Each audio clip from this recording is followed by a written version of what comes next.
Sure, I'll play you another tune, but it'll cost you an apple.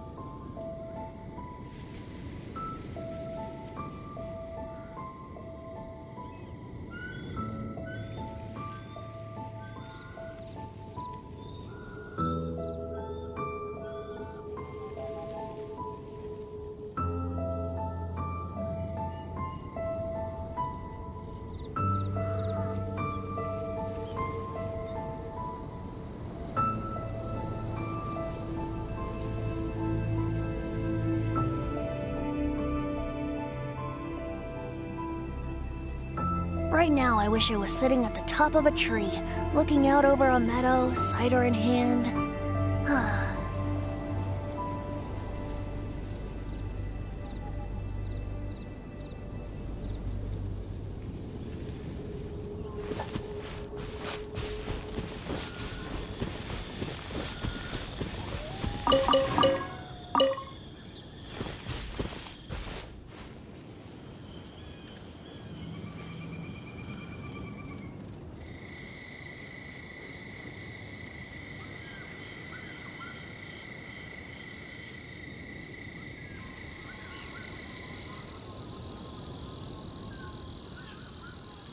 Watch out mga kabaliw. Welcome back to our live. So kanina natapos natin yung Archon quest chapter act 2. So this is again Xaris account. Okay. So proceed tayo sa act 3 ng Archon quest. Wherein ang title ay A New Star Approaches the Floating Palace. Okay, let's navigate.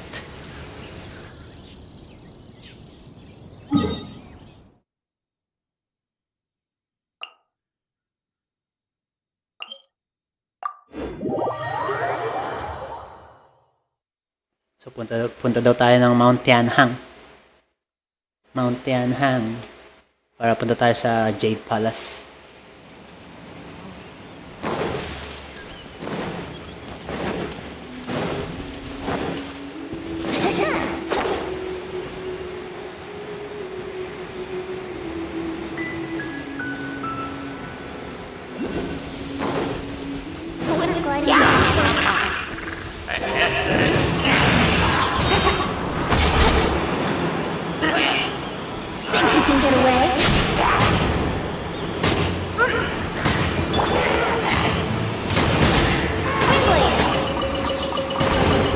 I'll keep this close.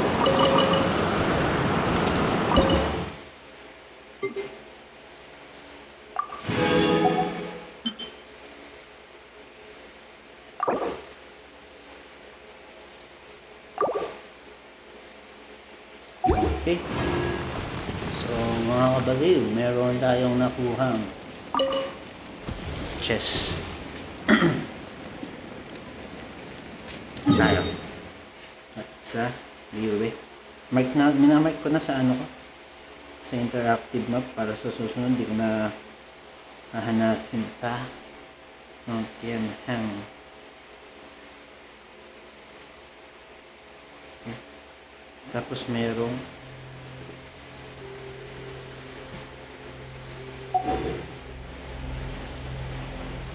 ano? Go to Mount Tianhang. Saan kaya itong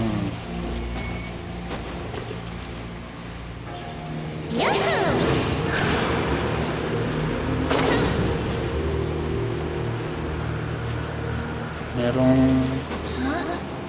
Geopolis. Meron pa ako din. Oops. Ay, hindi pwede.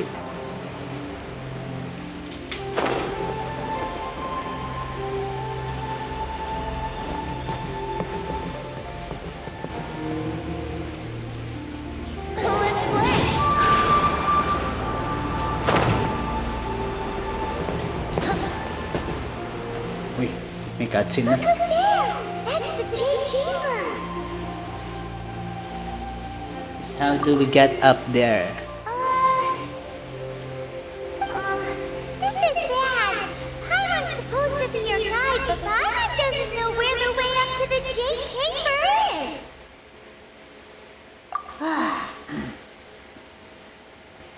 Hinat na tanong si Ganyu.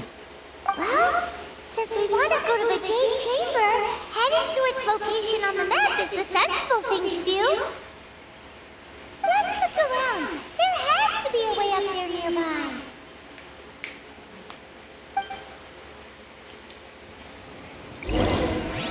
Search for a way up. Okay, pero nasan tong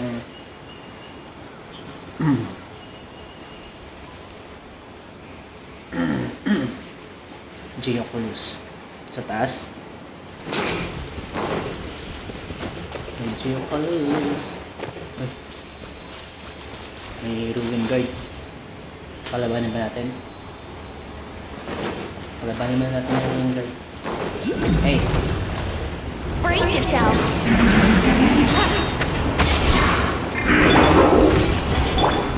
Dodge this! This will put you frozen! Prepare to be blown away!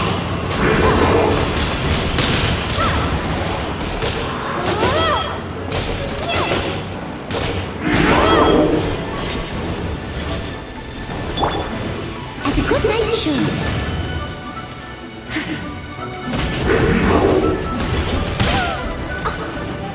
I must leave no stone unturned.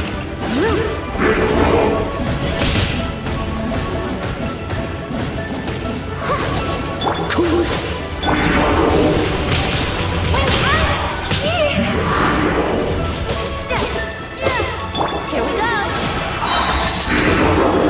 Time for takeoff.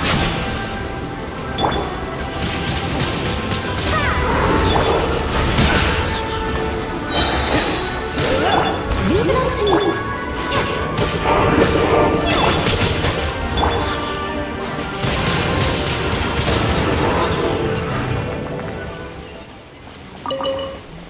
And A reward on the road. Yes. But how do we get the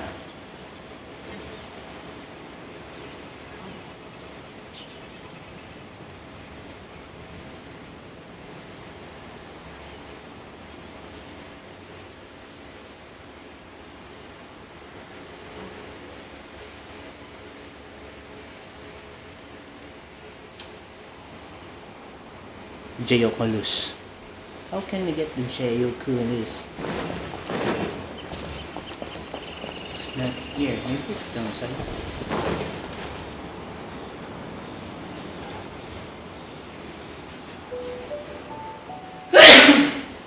Excuse me, nabahinga ako.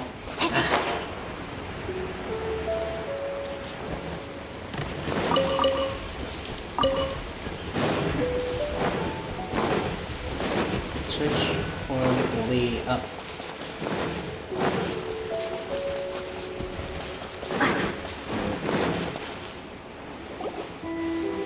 Hey, look! There's some sort of mechanism thingy. Since this is the right place, it must have something to do with the Jade Chamber. Yes, this must be the way.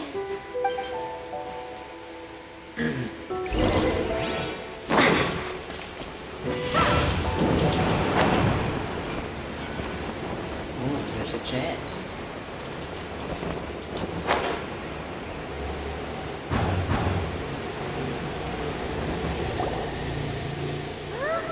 It only takes us up to here.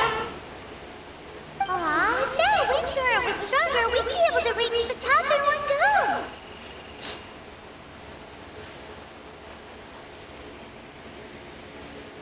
Huh? Why? Or... Oh, Paimon gets it! If it was a secret, Ganyu wouldn't have let us try to find it ourselves, right?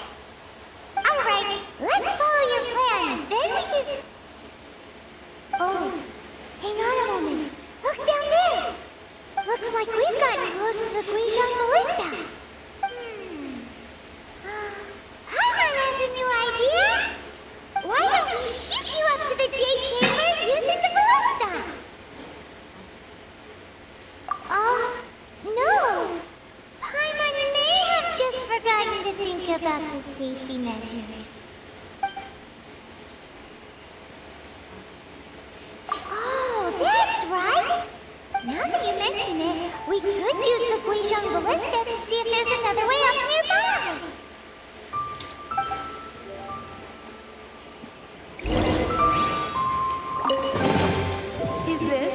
answer from this world?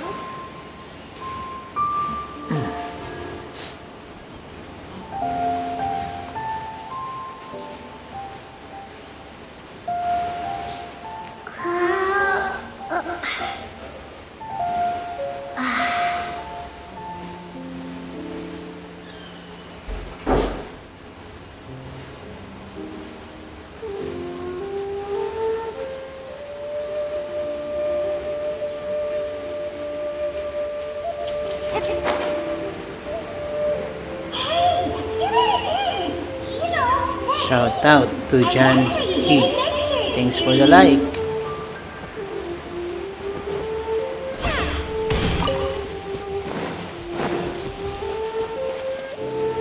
Jan He or Jan Hai?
Halt! Who trespasses on these hallowed grounds? Exactly. What are you talking about? We're invited guests. What makes you think you can treat us like this? No. Wait. Maybe this was Ningguang's plan all along. She pretended to invite us to the Jade Chamber, but set up a malevolent ambush here to arrest us.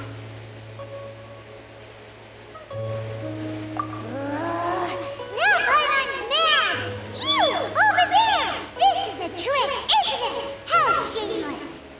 What? We're just on guard duty. What do you mean, shameless? What nonsense! Seize these suspicious intruders at once! Well, here they come. Line them up and knock them down.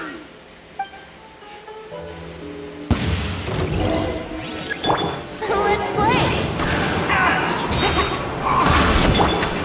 Freeze!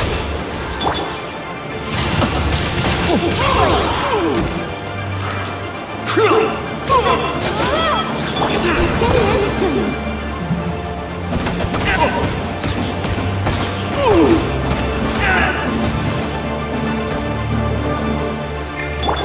Brace yourself.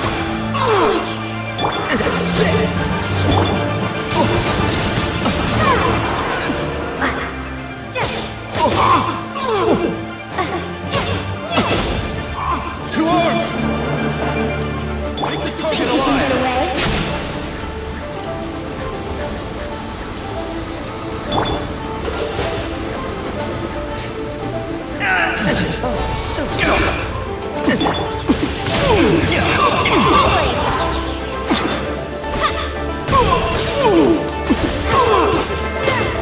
Attack!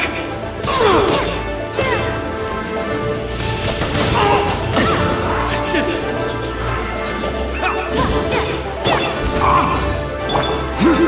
Here we go.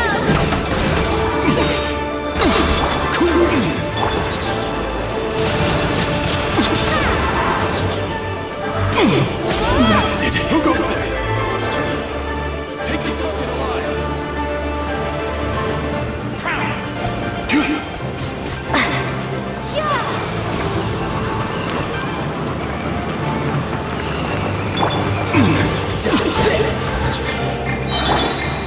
Let them try it!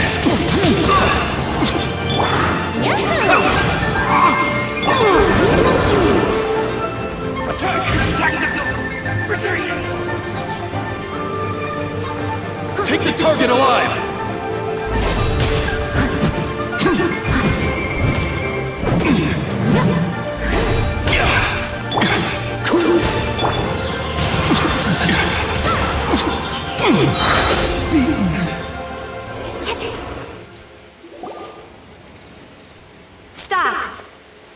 all this about? Lady Kutchin, these two strange people suddenly appeared. They seem to have designs of the Guizhong Ballista. Who are you calling strange? You want to go to the Jade Chamber? Who are you? We're invited guests here to look for the Liyue Qixing. Who are you? Well, as it happens, I am one of the Liyue Qixing. Oh, I'm Kuching, the Yuheng of the Qixing. I know of you, traveler. You're Ningguang's guests, yes? Didn't expect to meet you here in the mountains. wow. Paimon didn't think we'd meet some super rich big shot out here in the middle of nowhere either. The Guizhong Ballista in Tianheng Pass has long been in disrepair, and yet it was fixed in a single night. I came here to investigate that occurrence. These Millelith are just here to guard the scene, not to arrest anyone. So this was all a misunderstanding? Paimon never would have thought. Anyway, for a mortal to be able to repair an Adepti mechanism is quite the mystery, even to the Qixing. That was... Eh? Oh, right. So, Lady Yuheng, might you have any idea why Lady Tianquan invited us to go to the Jade Chamber? Just call me Kuching. I'd say that Ningguang's purpose is to request that the savior of Mondstadt take a more neutral stance. Or at least, to not wholly side with the Adepti. We're not taking sides. We spoke with the Adepti. They want to protect Liyue as well. When you say protect, you're referring to their sanctimonious arrogance, aren't you? Huh? You are mortals, and thus under their protection. There was no way they would have regarded you as someone with the ability to assassinate a god. Naturally, they would also regard Ningguang's locking down the area, questioning the citizenry, and pursuit of the assassin to be pointless work. Perhaps they even wonder if there might be a cover-up. I'll say it like it is. They're underestimating us. Well, you've got a point there. Still, this is the first time Paimon's seen a person from Liyue who doesn't respect the gods or the Adepti. Should I respect the shallow sense of time and condescension to mortals that has caused them to delay in moving against us, Qixing? Forget it. I shouldn't speak of them this way. This skepticism is mine alone, and Ningguang does not share it. Either way, I will admit that the actions of the Adepti this time were quite restrained. Rex Lapis's death is indeed an extraordinary circumstance. But to think that they would call for a council of Adepti rather than come down here directly. How surprisingly civilized of them.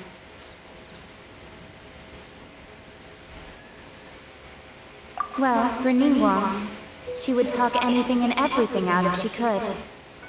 But I doubt we can do that here. The time of the Adepti has long passed. If even the Liyue Qixing don't want to face that truth, then what future is there for Liyue? Another super bold statement. I'll stop here. Honestly, I hadn't intended to say so much. But you're a good listener, traveler. You should both be off to the Jade Chamber. Don't be late now. Ningguang's schedule is packed to the gills all the way till next year. The cream of Liyue's mercantile crop all see ascending to the Jade Chamber as the greatest honor. Each brings rich gifts as they visit, all to curry a little favor with Ningguang. Favor? But... Wait, that's right! Greeting gifts are a staple of Liyue's culture. We need to get one.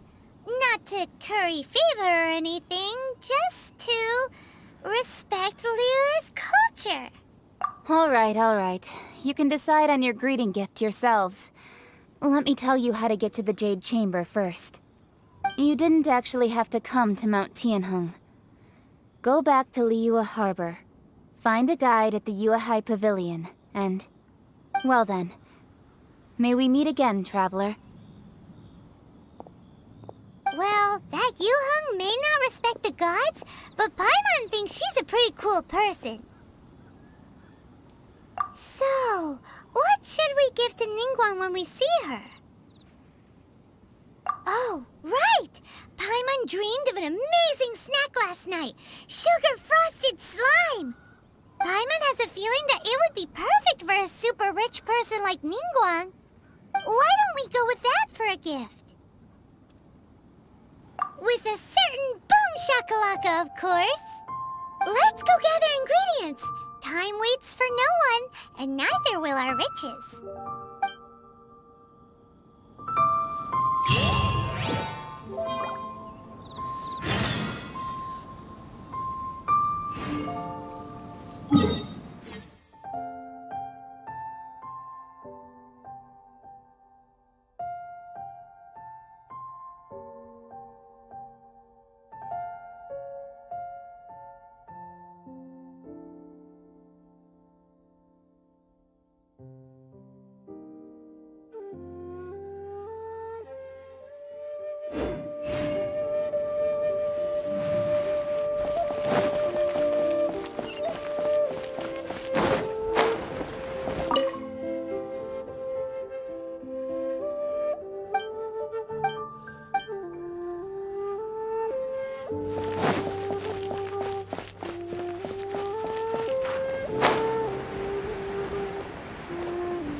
Is this an answer from this world?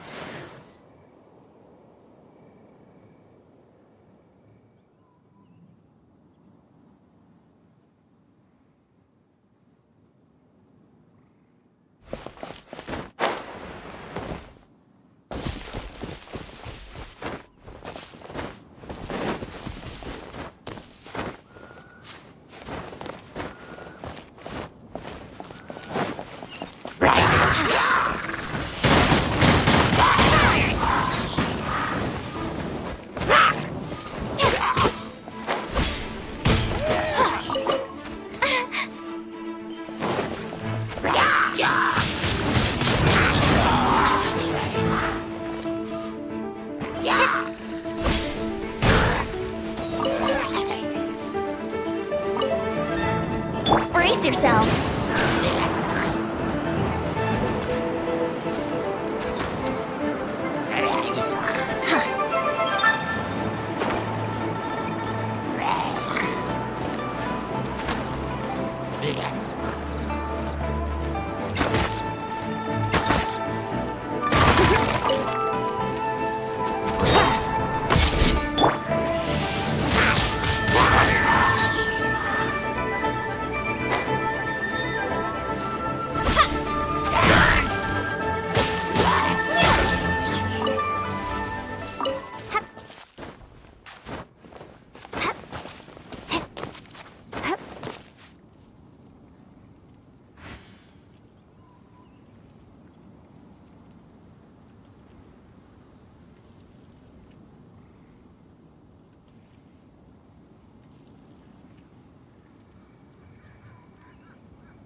What a find! I wonder how many bottles this will be worth.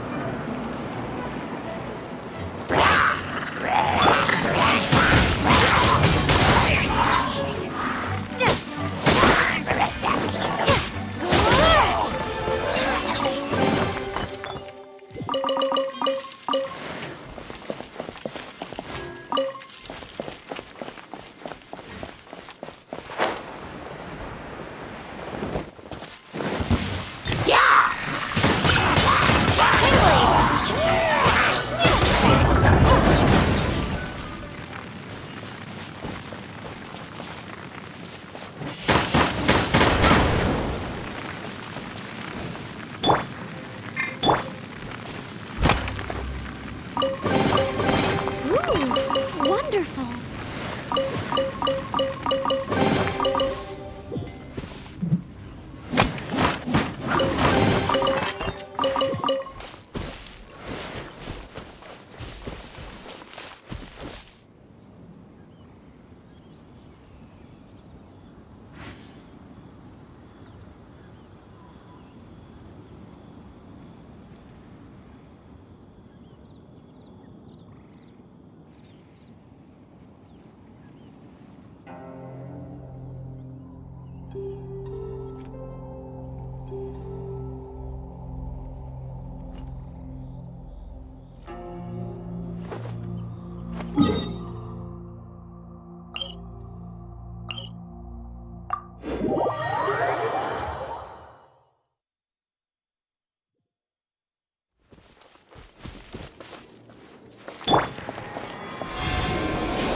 Ooh, look at that slime!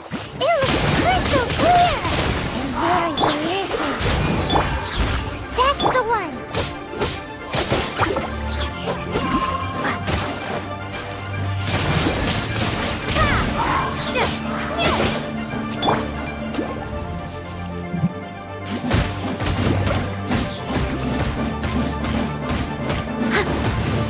Cool it!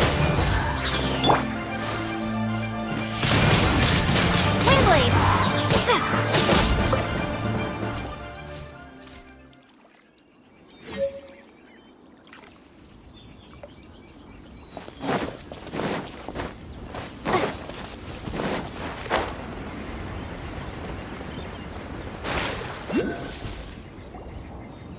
Huh? Is it just Paimon? Or is there a sweet fragrance in the air? Huh? Did you hear that? It seemed like it came from those ruins over there. Uh-oh. It looks like the treasure hoarders have locked someone inside.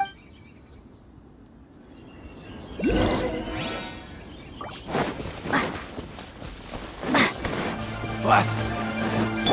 Time for takeoff.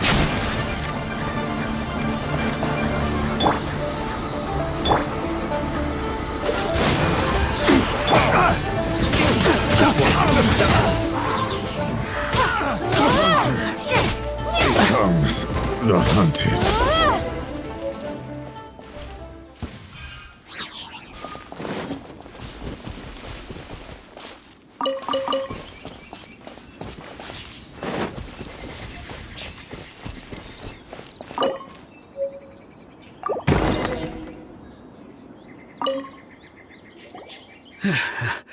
Thank you for your help, kind travelers. If you hadn't come to my aid, I surely would have rotted in this cell. Those treasure hoarders, when their mood was good, they'd rearrange those pots of sweet flowers. When they were in a bad mood, they'd rearrange my face. Aw, it was nothing. No need to thank us all at once or anything. I understand. Don't worry, I will compensate you both. Don't say that. I only escaped this predicament because of you. I'm Meng Dan, a supplier for Mingxing jewelry in Liyue Harbor. I often walk around these mountains in search of antiques. I never expected that those treasure hoarders would have their eyes on the same ruins that I had. Before I knew it, they'd caught and imprisoned me. Is there anything that you lack? Antiques, treasure, various knickknacks, you name it. Well, as long as you want what I have to offer, of course. Wait a moment. Actually, we We are looking for something. Oh? And what might that be? Do you have a box that can store presents? We'd like a pretty one. The kind that you can use to store snacks. Of course we do! How can one sell antiques without gift boxes? At Mingxing Jewelry, we have the best gift wrapping service in the 7 nations. Now just give me a moment and I'll let the boss know. You can go see her whenever you require that box. Great! Paimon Sugar Frosted Slime now comes in a beautiful package.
Here we go.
Get a nice and shiny box from your store. Uncle Mung already told me about it. Thank you both for saving him. Many of the best goods in our store were found by Uncle Mung. If anything were to happen to him, it would be impossible for us to continue doing business. Here, this container is itself an antique, with at least 140 years of history. It's already been cleaned. Will it do? Yep. It's great! Hang on a moment. Could we borrow one other thing? Sure. Please help yourselves. As long as it's on our shelves. Traveler, this clay pot looks really awesome. If we use an antique as our mixing bowl, we should be able to make a great snack. It's done! The one and only sugar-frosted slime! Carefully now. Into the box it goes and dust it over with a bit more powdered sugar. Oh, yes. You might want to use these 2 freshly picked flowers as decorations, too. Woohoo! It looks beautiful! Great! Now that we've put all that we've got into this box, let's go to the Jade Chamber to see Ningguang.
Qianqing. This is what we should say. Excuse me, do you sell the moon here?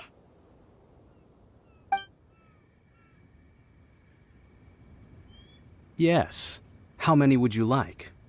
It's not convenient to speak of numbers here. Ah, well said. Please, use this to ascend to the chamber. Yes, speaking of which, are you two the guests that Lady Ningguang has arranged to meet with today? Yep. And yet the code they used was not the one for guests, but for the Yuang. What's going on here?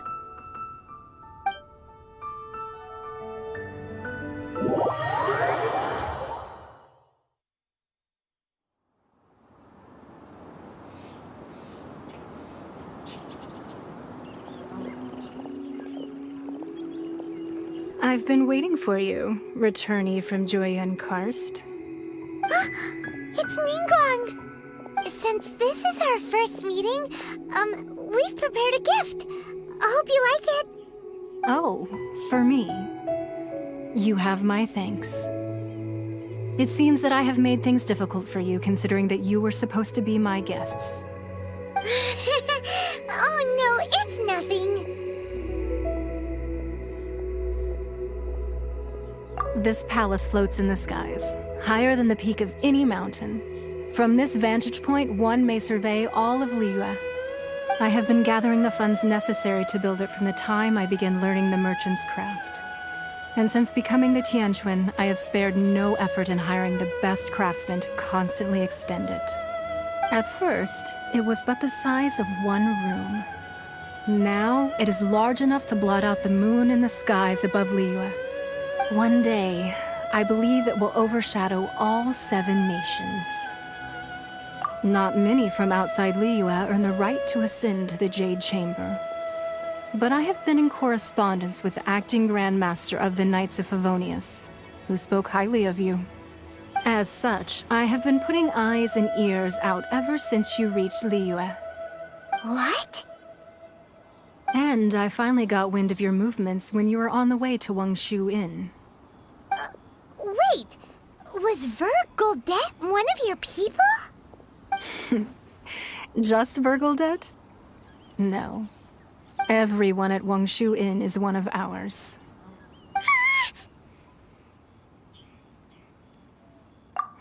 At the Guizhang Ballista, yes? You weren't peeking on us from the skies the whole time, were you? I fear that peeking would have been a little difficult from this altitude. Our eyes and ears are more than sufficient. You two are very interesting people, after all. It would be natural to take an interest. Well, I wouldn't expect you to trust us, considering that you have had far more interactions with the Adepti. The reason I invited you here was to clear up some misunderstandings.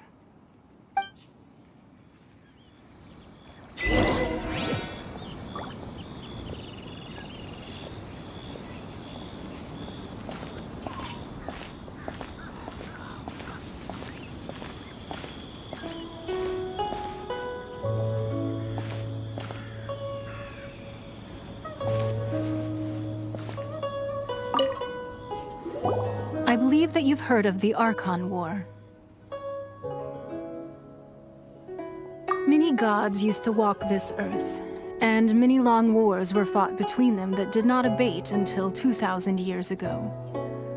Much blood was shed, and many lives were lost. In the end, only 7 victors remained standing in Tevat. They built cities and nations on the corpses of the vanquished, and thus began the era of the 7. You can see Goyun Stone Forest from here, I trust. It is no natural rock formation. Those are giant spears of rock hurled by Rex Lapis during the war. Beneath the spears lie those cast down by Rex Lapis in those days, gods that failed to seize the title of Archon. Not only is it true that gods may die, but so too has the membership of the 7 changed over the last 2 millennia. Rex Lapis's passing is an unimaginable disaster for Liyue, but the Order of the 7 will not collapse simply because of that. Another Lord of Geo will arise sooner or later. Yet, how are we to forget Rex Lapis? When that time comes, the relationship between the people of Liyue and the gods and Adepti will surely be different from before. Even in a new era, the Liyue Qixing remain Rex Lapis's former subjects. Do you really think us capable of having played a part in his demise? Of lacking the foresight to see the certain repercussions? That day at Yujing Terrace, it was also very sudden. Even I was caught completely off guard. You were there, you no doubt saw. But our enemy has long lain hidden within the harbor. If we do not act against them now, they will surely gain the upper hand. Hiding the Exuvio was a necessary maneuver to take the initiative back, to play the spider while our foes scurry about. Who's this enemy you're talking about? What do you think, Traveler?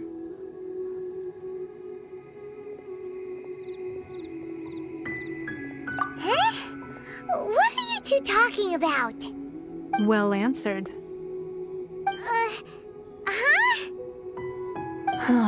The scenery out here is fine indeed, but the wind is a little strong.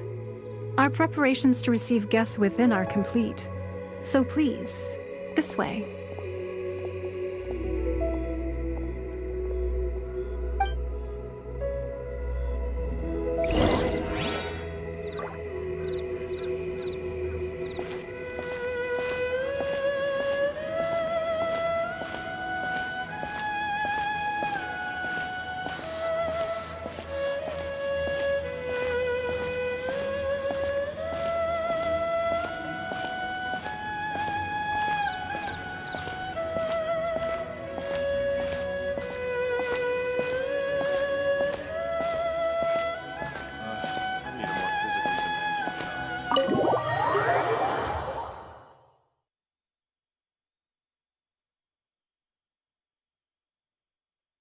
Wowee! What a huge hall! Paimon's never seen such a fancy place before.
Be at ease, you two.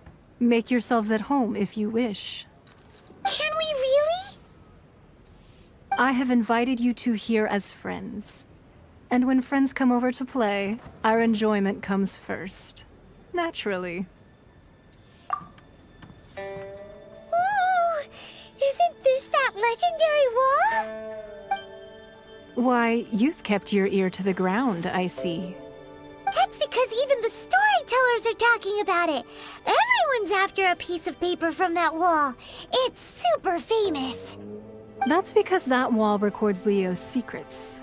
Merchants have always been attracted to secrets. But the secrets of the mercantile world are of no interest to you, are they, traveler? You're rather special, really, and I think you're quite aware of that. If possible, I'd like to have your trust. But if you were to choose the more trustworthy person between myself and Kuching...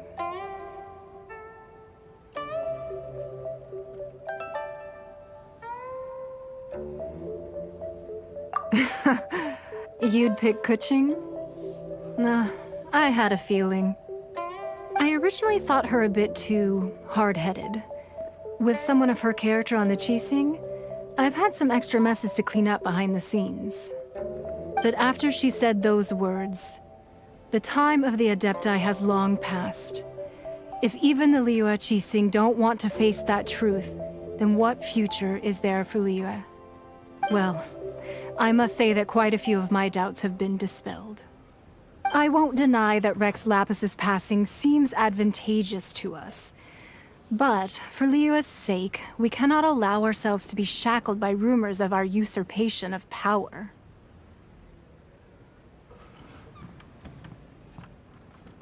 Indeed. It seems that you understood what I meant to say from the very beginning. I called for the gag order and for the Exuvia to be hidden to temporarily stabilize the situation, and also to prevent something similar to the incident in Mondstadt. With Rex Lapis's death, the Fatui have busied themselves with many clandestine actions beyond their diplomatic remit. As the Tianquan, one responsible for Liyue, I cannot be too concerned with appearances when opposing them. Allowing the rite of parting to take place was also meant to buy some time for us to take control of Liyue's administration. It's exactly as Zhongli said. The Qixing only provided the venue for the rite so they could use us for their own ends. Wait, that's right. Speaking of ends, could I say one other thing? Of course. Paimon's heard that anyone who sends a greeting gift gets a little something in return. So, does that include us?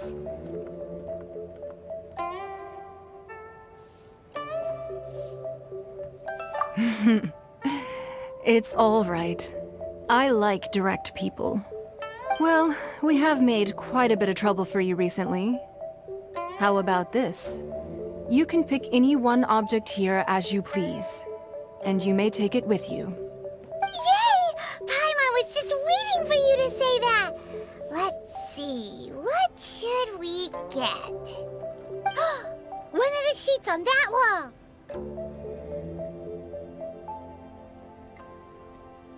Don't look at Paimon like that! One of these sheets of paper will sell for crazy prices, even if it's only as large as Paimon's fingernail. Just imagine how much more a whole untorn sheet would sell for. Let's grab one! The biggest one!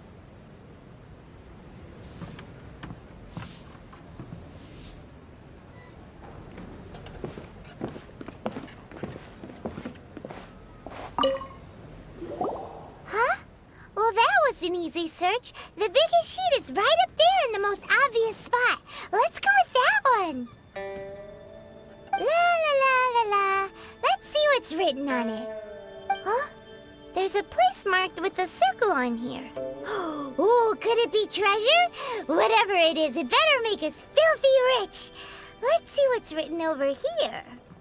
Sigil of permission, something, something, Fatui, research, copy. Huh? Aw, that doesn't sound like treasure at all. This piece of paper shows that a Qixing spy discovered traces of classified Fatui research on the Sigil of Permission. Oh, Ningguang did say that the Fatui have been up to all kinds of mischief in the shadows of Liyue. Spreading rumors, wanting to get their hands on the Archon's body and whatnot. But research on the Sigil of Permission? Paimon wonders what they're up to. Speaking of which, there's also some connection between you and the Sigil of Permission. Seems there's still more for us to find out. Oh, You really think so? Well, should we not go then? Oh, so you're saying that it's precisely because we can't completely trust Ningguang that we should confirm the truth of what she says for ourselves. That's way out of Paimon's league. Paimon thinks she's been nothing but good to us. Anyway, we'll see if you're onto something. Before we look for Zhongli at Dihua Marsh, let's go to the place marked out on these papers and see if the Fatui really are up to no good there.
Let's play!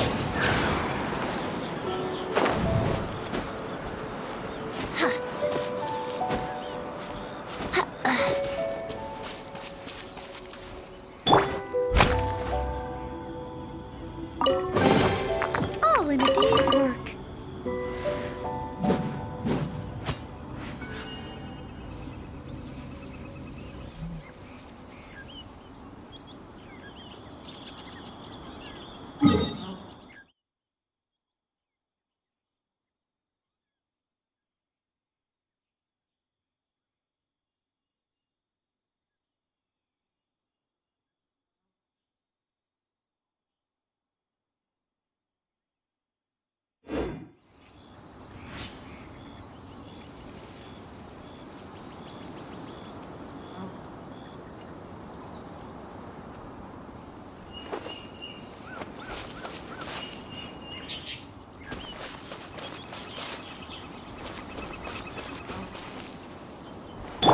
Brace yourself.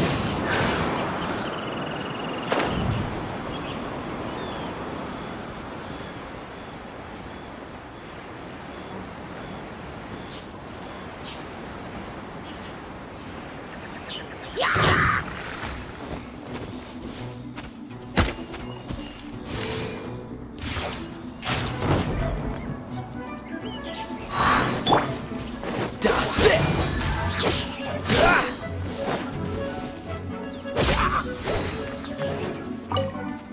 Here we go.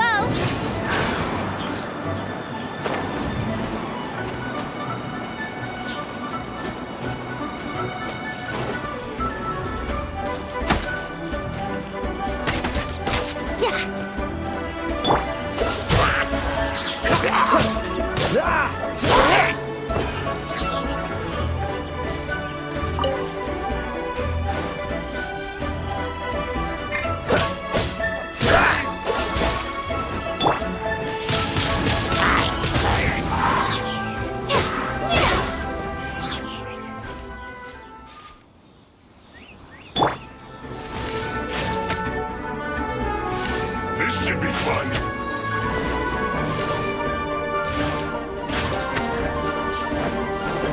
Time to fulfill my duty. Steady as stone.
We can do this! There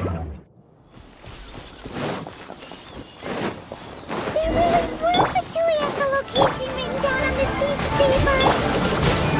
And they look really mad at us,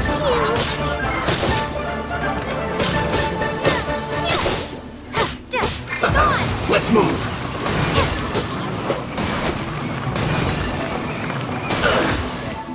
Freeze!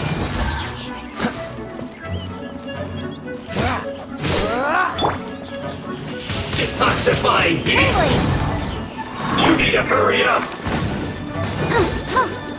This one's well done! Feels clogged! Dodge this!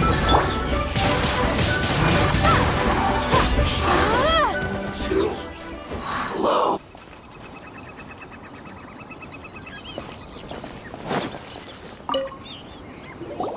There are so many talismans here. And some stacks of blank paper, too. What are they for? Paimon's seen this pattern before. But where? Oh, Paimon knows! It looks just like the sigil of permission the child gave you. But how did a relic of the Adepti end up in the hands of someone like Child? Suspicious. Oh, that's right. Cloud Retainer said that when the Lord of Geo created the Sigil of Permission, it wasn't to be used as some old relic. Talismans like that were once used in the Archon War to channel divine powers. Maybe the Fatui are copying the Sigil of Permission in hopes of achieving a similar effect. Being able to channel divine power in battle? Whew, that sounds pretty dangerous. And the plot thickens. We'll need to keep an eye on Child, that's for sure. Alright, that's enough sticking around here. We gotta go meet up with Zhang Li soon. The last stop on our rite of parting preparations tour is Dihua Marsh. Let's go! Paimon hates being late.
Right on time. I myself only arrived moments ago. Did you enjoy your visit to the Jade Chamber?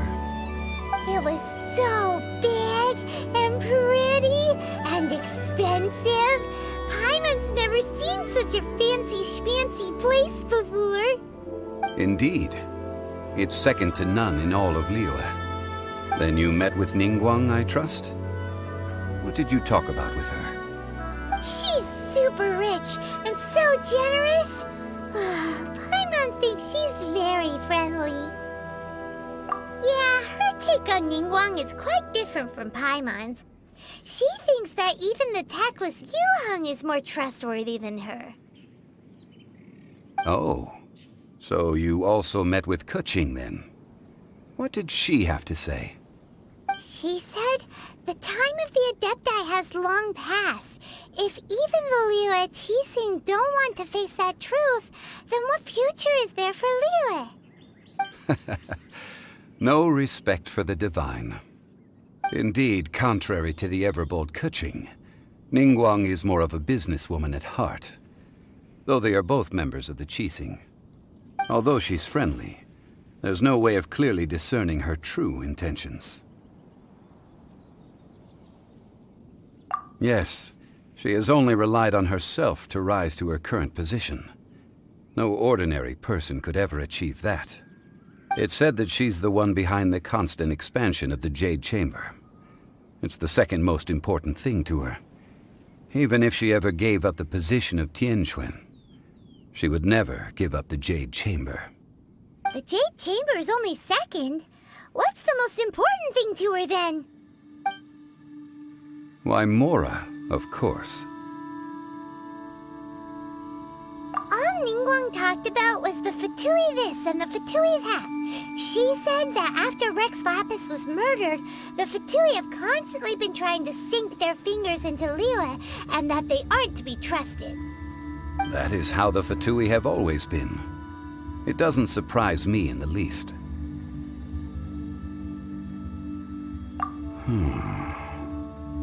No matter what they may be planning, you must be careful when dealing with the Fatui.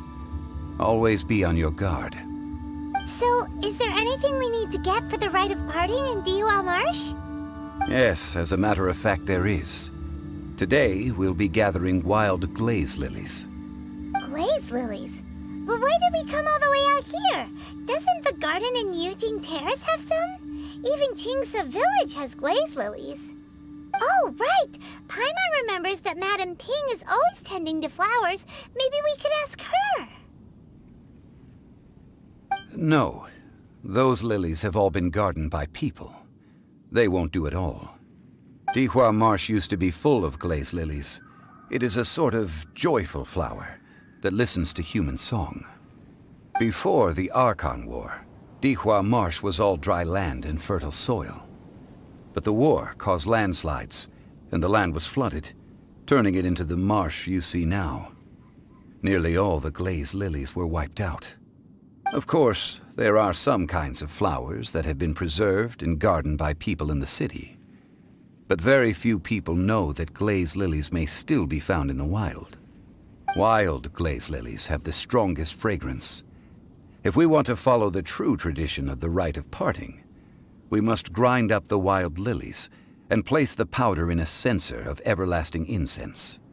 But I'll need your assistance in gathering these flowers. That's correct. Your singing will surely bring out the strongest fragrance from the flowers. So how good is your singing?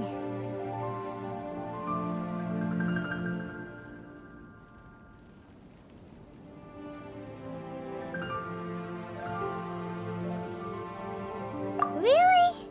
Why doesn't Paimon believe you? We'll only know once she starts singing.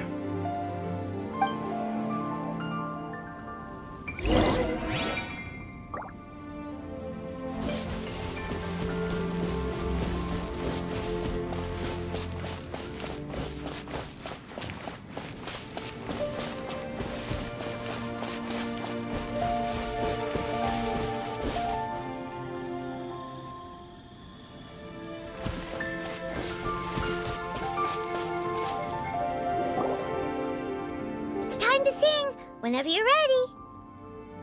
Da da da da da da da da da da da. What happened?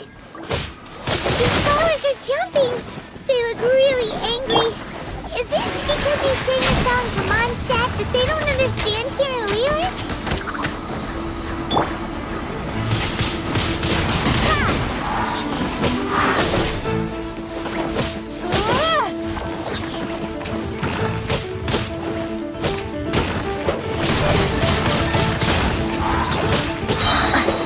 Prepare to be blown away! Freeze! Let's dance! Let's play!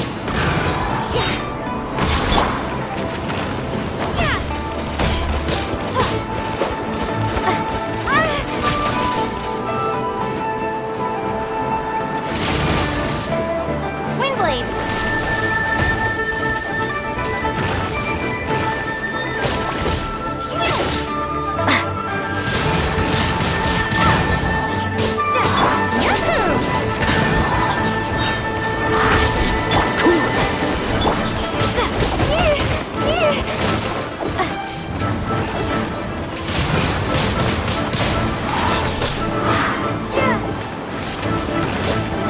Here we go!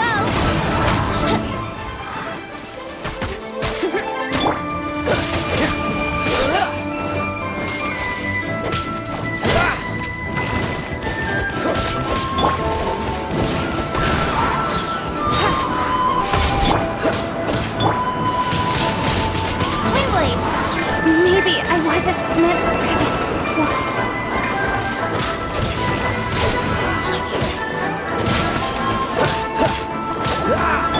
Think you can get away?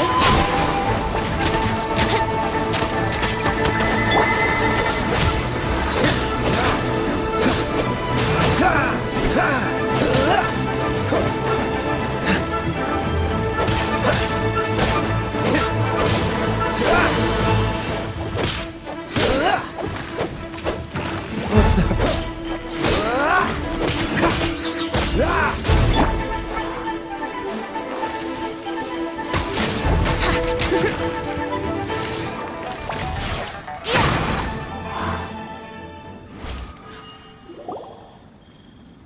Those weren't glaze lilies. Glaze lilies wouldn't hit people.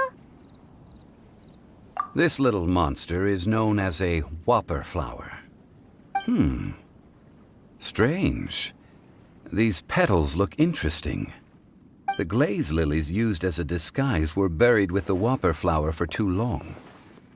The result seems to have surprisingly potent medicinal value. Let's collect what we can of these petals. Well, that's nice and all, but will those petals be useful for the rite of parting? Unfortunately, no. That's so lame. Excuse me. Are you searching for glaze lilies? Oh, hey! It's... what's her face? Paimon can't remember. Hello, traveler. I'm surprised you still remember my name. Ah! That reminds me. How was your visit to the Jade Chamber? Well, it sure would have been better if you told us how to get up there. Didn't I tell you the way? Surely I did. Nope. We found the way on our own. Oh, I see. Uh-oh. I guess I really did forget to tell them. Something seems a little off about Ganyu. She's acting different from the first time we met. Where's her serious attitude now? Ah, well, I met you at that time as an emissary of the Tianquan. But now, I am simply out on a stroll to see the flowers. You came all the way out here to see the flowers? Why not just enjoy the gardens of the city? Yujing Terrace is where Rex Lapis parted from this world. If I strolled through those lonely gardens now, I wouldn't be able to bear it. Whenever my duties take me near Yujing Terrace these days, I draw the windows to block my view of the gardens. Oh, sorry. We shouldn't have brought it up. No, it's quite all right. I just haven't processed my emotions yet. When the Archon War came to its end 2,000 years ago, the first iteration of the Seven would gather in Liyue and drink with Rex Lapis. But 5 of those original 7 had already passed before Rex Lapis. It's truly a changing of the guard. Yes. Now that the spirit of Rex Lapis has returned to the heavens, only Barbados of Mondstadt remains of the first 7.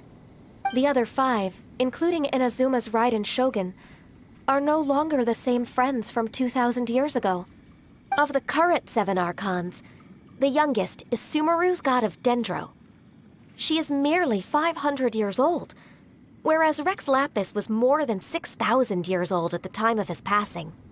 This means that Liyue had been under Rex Lapis's rule from the moment it was first founded 3,700 years ago. The city has never had to bid farewell to its deity. So what do you think of this farewell? Huh? This is a little sudden. As a mortal, I've never dared to imagine a Liyue without Rex Lapis. But as an Adeptus, I think I will eventually come to grips with reality. Since Rex Lapis has passed, the time of Liyue's contract with the gods and Adepti has now reached its end. Huh? Did you just say, as an Adeptus? Yes, I am a mix of human and Chilean. Adeptus blood flows through my veins. I fought for Rex Lapis and the city of Liyue during the Archon War. After the war ended, I signed a contract with Rex Lapis and took the position as secretary for the Qixing. I've continued those duties to this very day.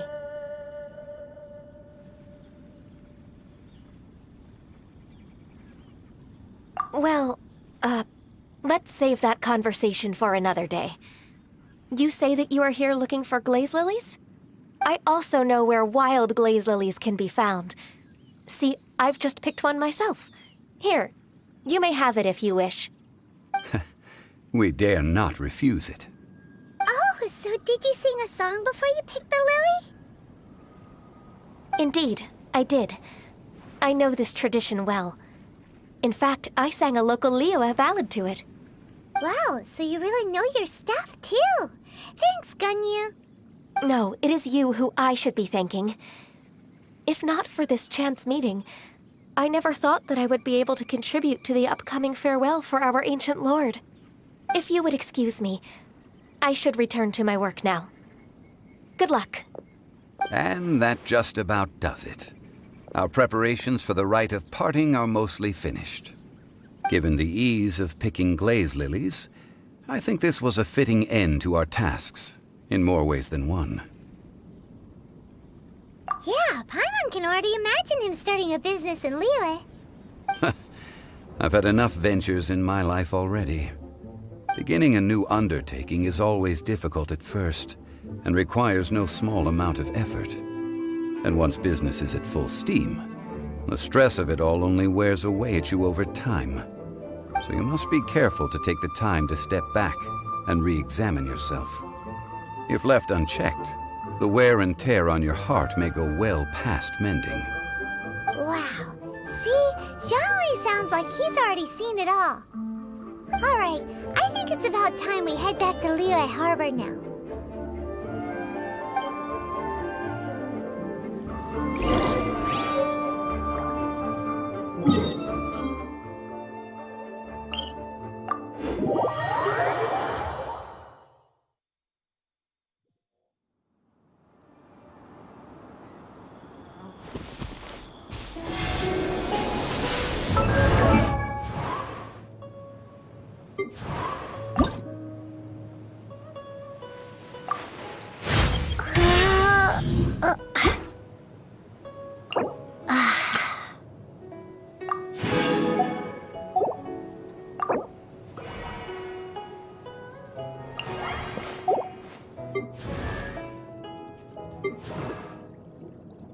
I wonder when I'll be as tall as my big sister.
I wonder when I'll be as tall as my big sister.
I created another universe and founded paradise, for I...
Behold, the Prinzessin der Verurteilung.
Ah, you're the consultant to Wengsheng Funeral Parlor.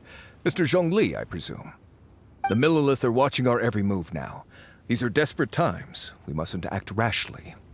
Desperate times? The Adepti of Joyun Karst are finally on the move. Do they intend to exercise force? Most likely. I've heard that some members of the Qixing have already gone to meet them. Well, I say meet, but it's more like they're attempting to stall the Adepti outside the city. However, both sides were quite obstinate and hit an impasse. It seems inevitable, given the current situation. The Adepti do not acknowledge the Qixing. They only acknowledge the contracts of the Geo-Archon. If the two sides come to blows, Liyue Harbor will be in no position to stop them. Surely the Liyue Qixing are not the sort to give in so easily. Their boneheadedness is known throughout the lands. Yet it's because of that obstinacy that mortals and Adepti are now on the verge of conflict. And what now? How is it that the Fatui have come under fire? That's all Ningguang's doing. She proclaimed that in these tumultuous times, the Millelith must rein in the actions of the Fatui. Only now do they want to start keeping tabs on us? That's the Qixing for you. Anyway, Mr. Zhongli, you're one of Child's close associates. Please understand that your actions will reflect on us. Don't let anyone catch you off guard. It looks like things are about to boil over in Liyue Harbor.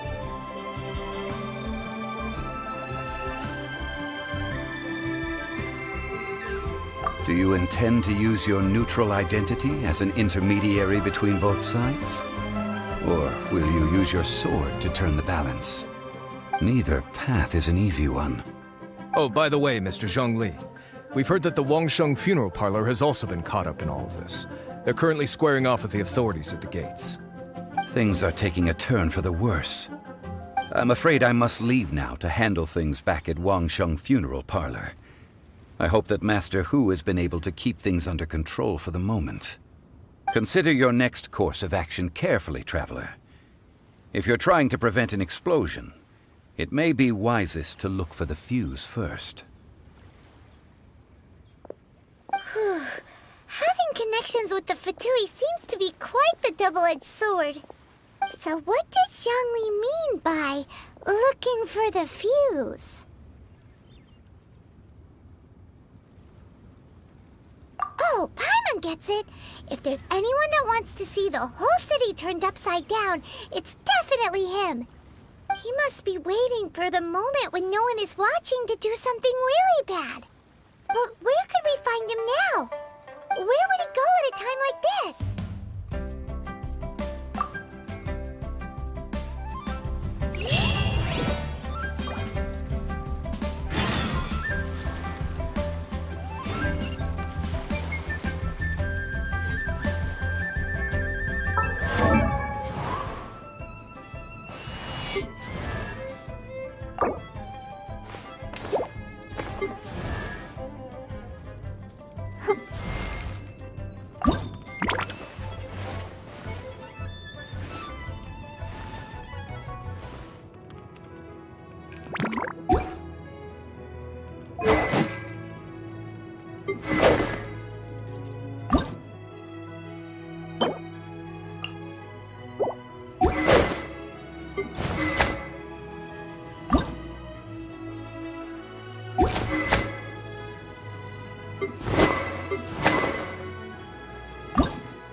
Oh, how exciting!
Wow!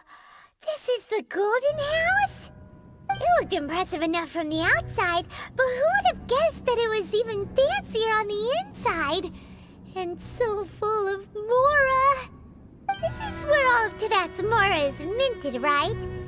In that case, maybe they won't notice if a few more go missing. Oh, so it's a trap! Tricky, tricky. Good thing Paimon's got you here. But even if we can't take any, we can still have a closer look, right? Or better yet, take a nap on top of a mountain of Mora. It's like a dream come true. Oh, right. Back to business. It's quiet. Too quiet. Surely someone's gotta be guarding something as important as the Exuvia. Huh? Look! What happened here? Uh-oh. Paimon smells trouble. Quick! We have to go make sure that the Exuvia is all right.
You've already fulfilled your task as guides, so why do you still linger here? Haven't you already seen enough trouble for today? Huh? Who's there? If you were Fatui, I imagine that you would be entitled to a generous reward from the Tsaritsa herself. But now, you're nothing but dross, and you're in my way. Although I'm deeply grateful to you that I was able to effortlessly find this secret location, don't you think that trying to stop me now would just be wasted effort? Stopping the Mora Mints, hiding away the Exuvia. The Chising are really pulling out all the stops this time. So you've been planning to take the Gnosis from inside the Exuvia all along? As one of the 11 Fatui Harbingers, it's my duty to see the will of the Tsaritsa fulfilled. she will get that which she desires.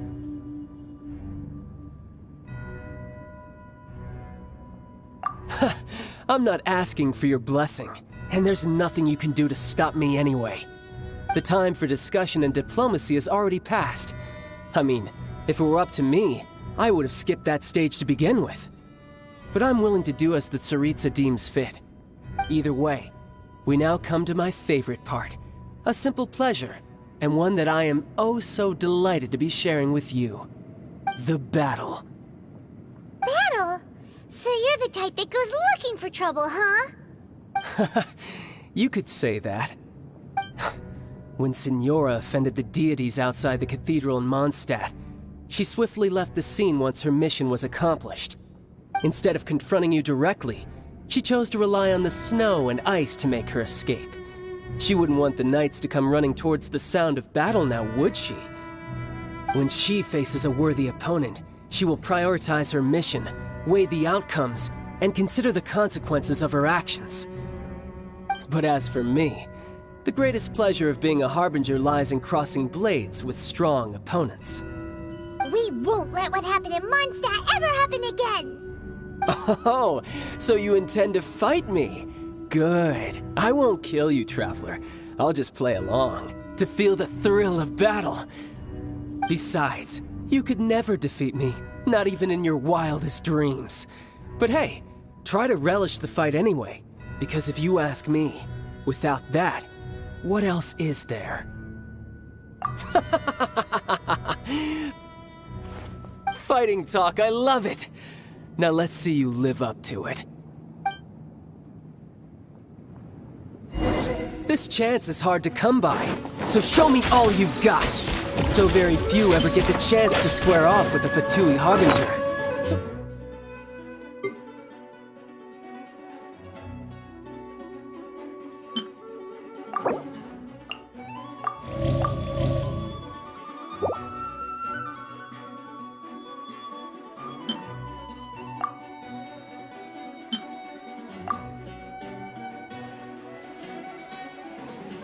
Hindi pa pala na-revive si Shanglin. My god. Anyways, let's try to kill child. come now, amuse me, and don't you dare disappoint. I must leave no stone unturned. Passable effort. Poor timing. A fine opportunity. Run all you like.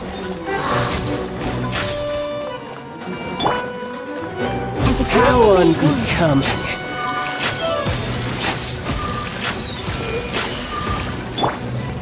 By royal decree. Try this. A clear shot.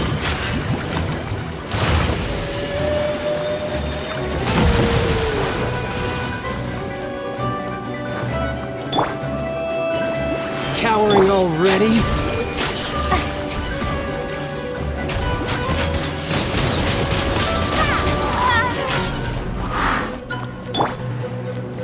Leave it all to me. How unbecoming.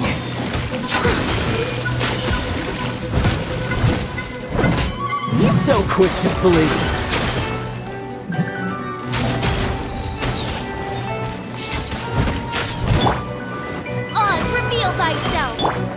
Try this. Not bad, not bad, not bad. You've got a good. No wonder Signora was so wary of you. Well, that just means I can go all out. Brace yourself. This is about to get tough. Now, show me what you can do against the might of a Harbinger.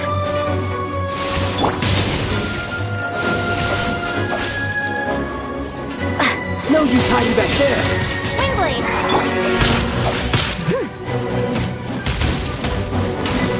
My turn!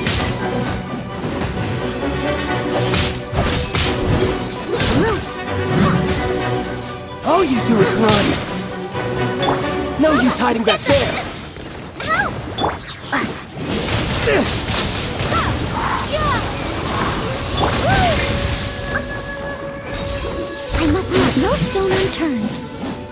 Archon! All you do is run!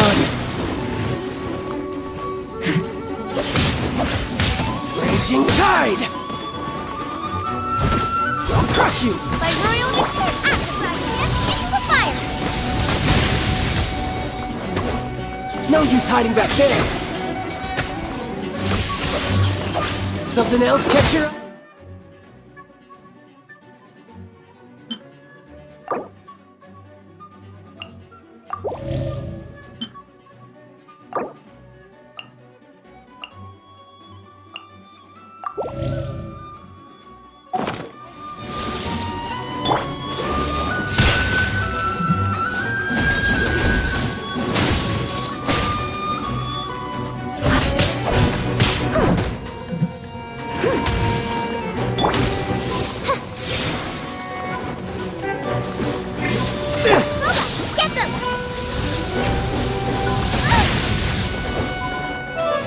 Got you. Steady as stone. All you do is run.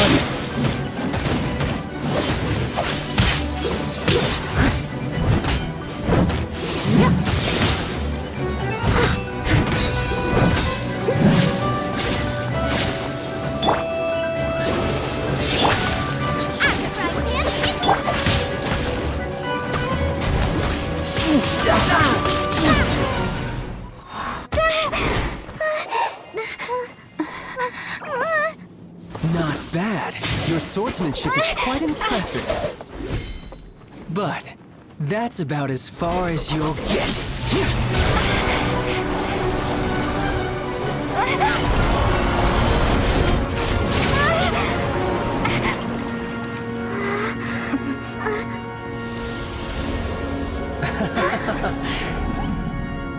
Didn't think you had that card hidden up your sleeve. You were just playing us to get close to the Exodia! Oh, quiet down. Stop acting like some wide-eyed recruit. You've seen this world. You of all people should know. This should have been expected! Well then, I'll be taking Morax's gnosis now! I see. Well, this is most unexpected. You beat me to it, didn't you?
No stone unturned.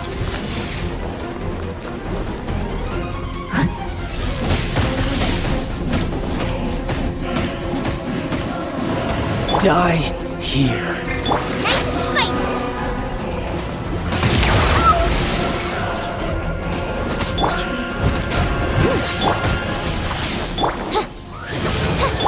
Race you! Out of the frying pan, into the fire!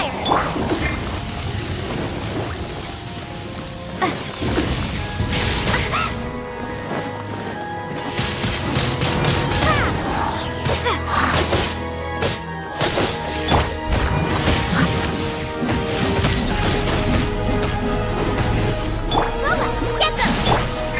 On reveal button!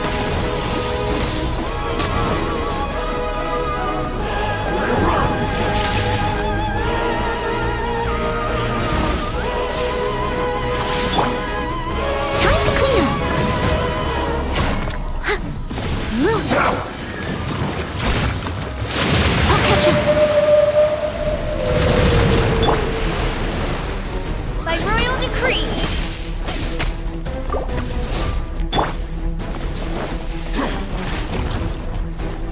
Shatter!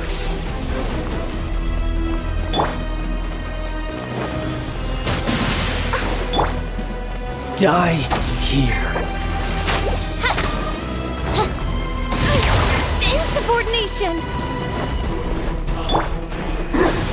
Steady as stone.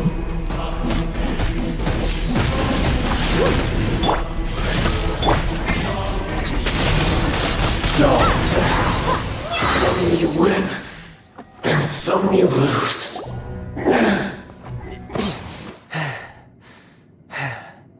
Look! Child's back to normal again! Well then, time to cool off. It seems the burden of the foul legacy transformation was too great for my body. I lacked the opportunity to think this through. And now that I consider the matter more carefully, you never had any chance of beating me to the Gnosis. You had no connection to the Gnosis, no matter where it had been taken. That's what we've been trying to tell you! We didn't take it! Your show of ability today far surpasses that of Signora's initial assessment of you in Mondstadt. Tell me, how could that be? You already know the answer, don't you? I can see it in your eyes. But if that is a secret you wish to keep, I guess I'll just have to curb my curiosity. This battle has already left me satisfied. Anyone who strives as I do to grow stronger shall be called a friend, even if our friendship can only be shown in battle against one another. Pretty sure that's not the normal way to make friends. Unfortunately, I must bring this amiable conversation to an end. My quest still beckons. Given that the Gnosis wasn't taken by anyone, then we must look once again to the beginning. Perhaps it was never in the Exuvia to begin with. In fact, it might be that the Exuvia was just a diversion of sorts. What? So you mean that... Yes, it appears so. Interesting to say the least. It seems that the guardian deity of the capital of commerce is also well versed in little maneuvers beyond the boundaries of contracts. As such, we must now look to our backup plan. Backup plan? I had hoped it would never come to this, for the weak will be swept away in the process. The truth is, the world belongs to those who pursue strength. I seldom willingly involve myself with the weak. Unfortunately, we cannot be picky about our methods as Fatui Harbingers. Children must all learn to eat their vegetables sometime. So what are you planning to do? I will awaken the god that lies dormant beneath Guyon's stone forest. A god? Osial, overlord of the Vortex, who was defeated by Morax, the Geo-Archon in the Archon War, and who has remained pinned beneath the waves by the Geo-Archon's stone spears ever since. If such an ancient god were to be unleashed upon Liyue Harbor, defenseless without the protection of its deity, do you think the cunning Rex Lapis would just stand aloof and watch the ensuing destruction? But the Archon War ended 2 2,000 years ago. How can an ancient god appear in a world now overseen by the Seven? Simple. I've already prepared the means to awaken it. Hey, those are sigils of permission! Oh, Paimon remembers now. The Fatui have been researching them. Indeed. The one that was given to you was just a byproduct of our research. With the power of so many sigils of permission concentrated in one place, along with that which was bestowed upon me as a harbinger by our Tsaritsa, breaking the subduing might of the Geo-Archon spears for a time should be no obstacle. Using the powers of ancient gods in such a situation fails to interest me, and is largely against my principles. But knowing that such an action will not only force the Geo-Archon to show its hand, but you as well, that makes matters a little more intriguing.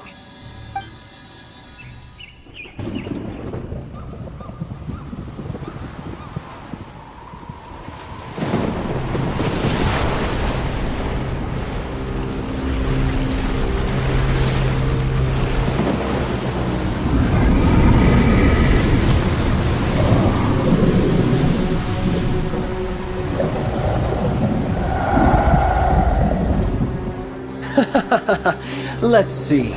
Will the nation that has lost its deity be swallowed up by an ancient malice once more? If you wish to drown together with the people of Liyue, you're free to stay and enjoy the show. Huh? He's already gone!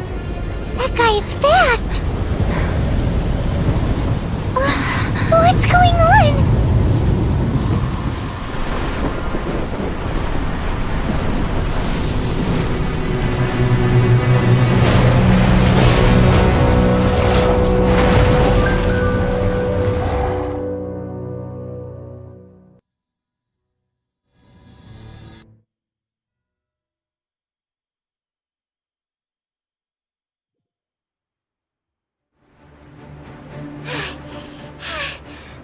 Exhausted. If we hadn't happened to see the Jade Chamber flying over just as we came out of the Golden House, we really wouldn't have known which way to go. Did we make it in time? Is the Overlord of the Vortex still in the sea? It hasn't destroyed Liyue yet, has it? What are you doing here? Huh? Hold on. It's the Adepti. What are you doing on the Jade Chamber? Paimon thought you were arguing with the Qixing. Is the fighting over? Faced with a calamity of such magnitude, we have agreed to put our differences aside for now and unite against this common enemy. Oh, Paimon gets it. So how do you plan to defend Liyue? Just seeing this Overlord of the Vortex guy puts a pit in Paimon's tummy, even from all the way out here. It's not just you. We've got new Millilith recruits who can't even stand at attention without shaking. The force of an ancient god's presence seems to be too much for ordinary people to handle. Which is why we must stop that monster before it gets any closer to Liyue Harbor. So the Archon War was fought 2,000 years ago against enemies like that thing? Now that's scary. So will the power of the Qixing, Millilith, and Adepti gathered here be enough to stop that god? We've already discussed this together, and our conclusion is... not necessarily. What? But all of you were supposed to be the Guardians of Liyue. Can't you think of something? One certainly could. Huh? The Qixing did once research the matter of the Guizhong Ballista when it piqued their fancy. And as fate would have it, one who did craft the Guizhong Ballista with one's own hands is here. For what could you mortals ever learn of Adepti mechanisms? Yet, it would take one, but a little tinkering to turn this ballista into an engine of war beyond your wildest thoughts. I suppose this is one blessing from the Adepti that we should be thankful for. So be it. We shall use the upgraded Guizhong Ballista to fight off that god. All the Adepti here can lend their strength to man it. We haven't a moment to spare. Our battle begins now. Yep.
The three Adepti are manning the Guizhong Ballista. Do not let the Fatui disturb their work! All able Millilith, with me! Let's go help too! We Adepti have not faced a god in several millennia. Let one see what you're made of then. What strength remains within you? One wishes to witness. Midnight Phantasmagoria! My duty.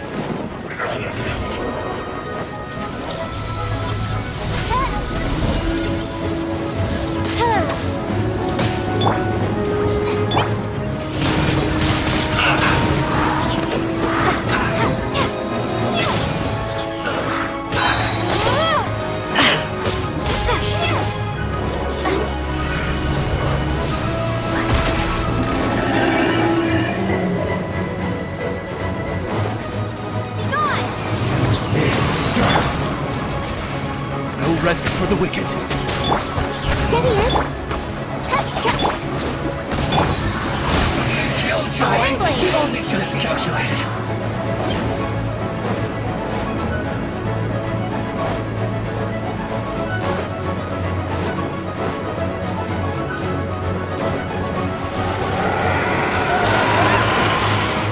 That is Osial's divine power.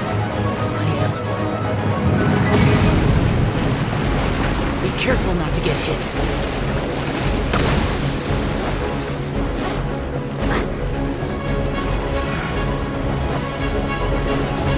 The Fatui! Their attacks are unrelenting! How daring. Snezhnai's diplomats will answer for this afterward. Every last one.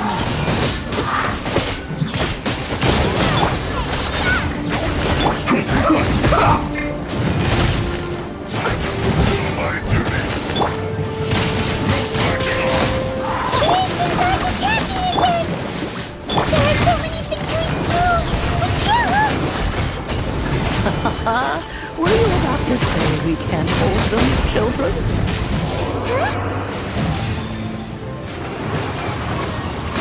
Don't lose heart. Here, take this. Adeptal energy! That light from your body, it's like the time to kill your curse! Wow! It's not a big shockwave! This grid is really strong!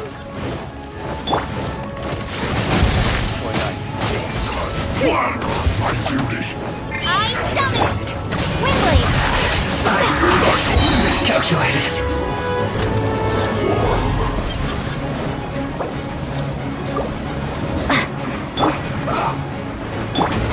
By royal decree!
that perhaps you can withstand 3 forms of adeptal energy at once.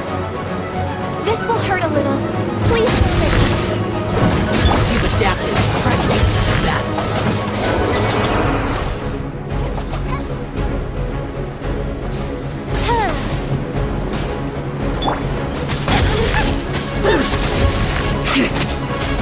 Look at me.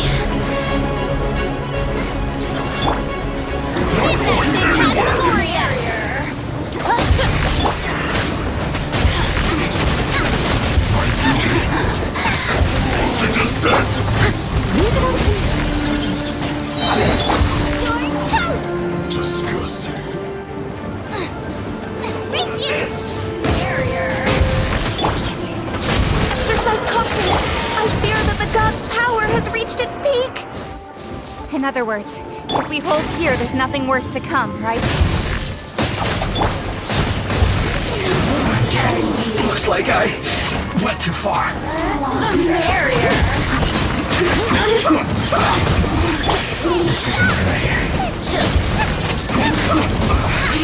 I guess this is it. Midnight Phantasmagoria! I must leave no stone unturned. As a good night should. My work.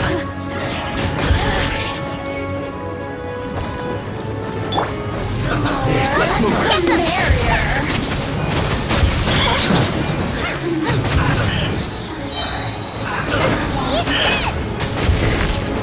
Cook this through. On, reveal thyself! The Fatoui's numbers are thinning! Fight on, comrades! Once we finish this lot off, the Adepti will be able to deal with the god in peace.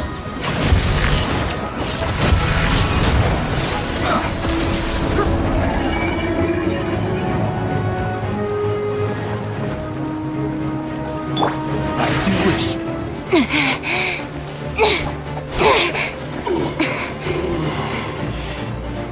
The interlopers are no more. Now we may commit ourselves fully.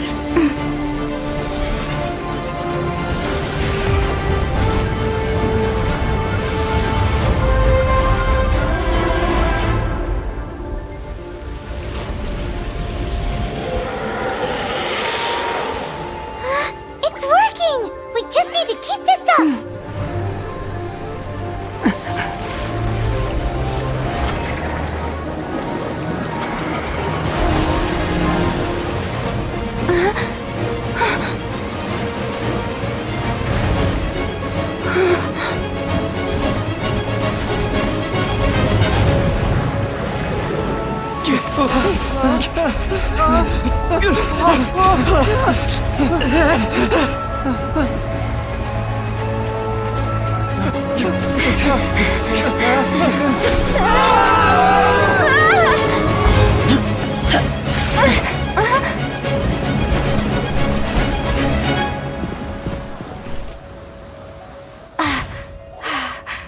Be careful now. The Guizhong Ballista is destroyed. Without its covering fire, retaliation shall be difficult. But the Jade Chamber is our last line of defense. We can't give another inch, no matter what. I have another idea. What do you mean, Lady Ningguang? I'll sacrifice the Jade Chamber. What is the meaning of this? I understand. Traveler, lend me a hand. Farewell, old friend. Goodbye for now. Let us meet again in the future.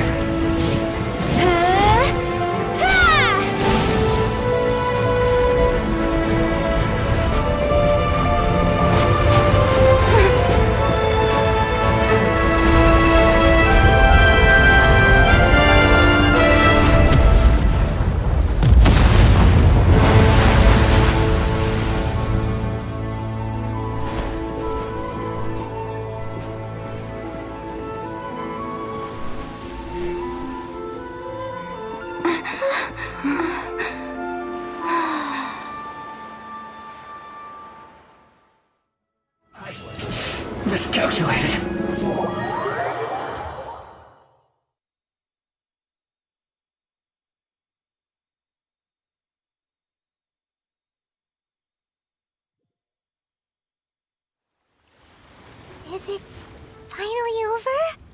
The ominous aura of that monster has indeed begun to fade.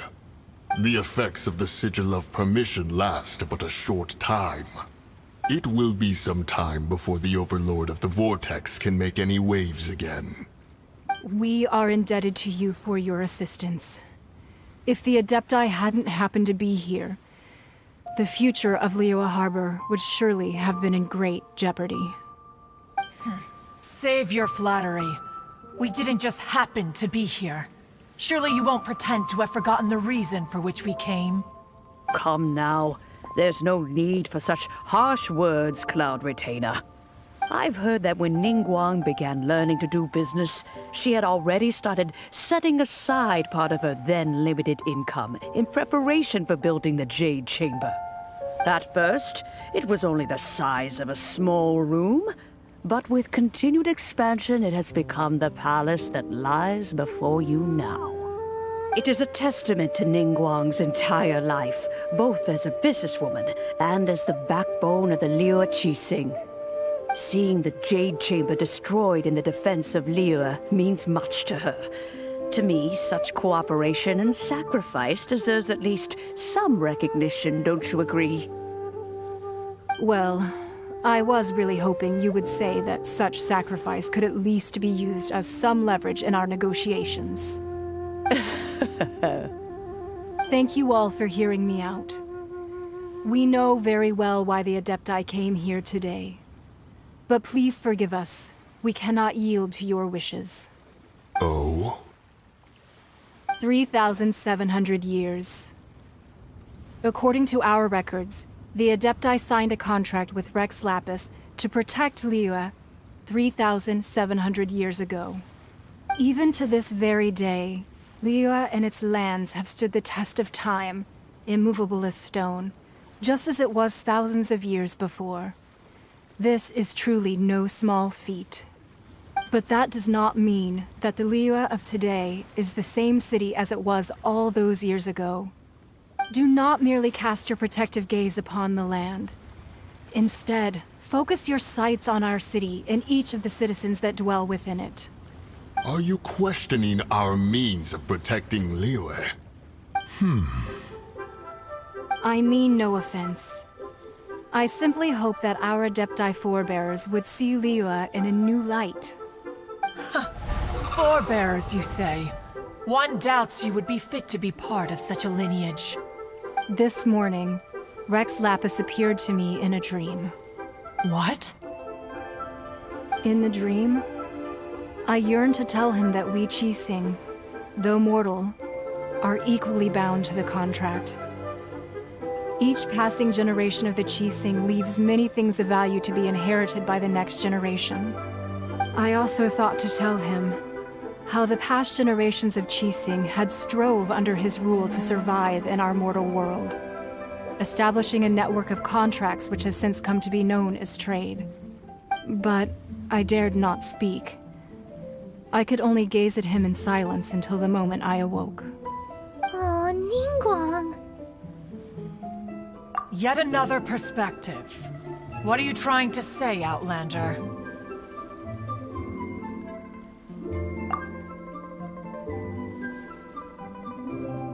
Right!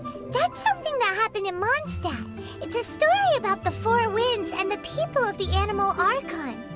The Animal Archon sought to quell the strife between the two sides, because he believed that such conflict would only scar the hearts of both, and that nothing good would come of it. Each of the 7 nations has its own scars from the past. Though your point is the very height of simplicity. As Adepti, we've become a laughingstock, to be chastised thus by an outlander who has lent us such succor. All right, all right. Didn't Ningguang suggest that we should focus on the city and each of its citizens? I know I already have, so why not see for yourselves? I apologize for appearing in full armor.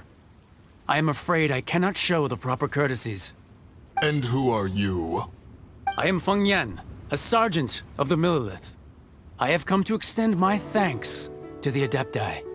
I thought this battle would perhaps be my last. but thanks to the aid of the Adepti, our forces were not as badly battered as I feared we might be. Although I am a mere mortal soldier, I promise to hold the line and never betray the grace given to us by the illuminated Adepti this day.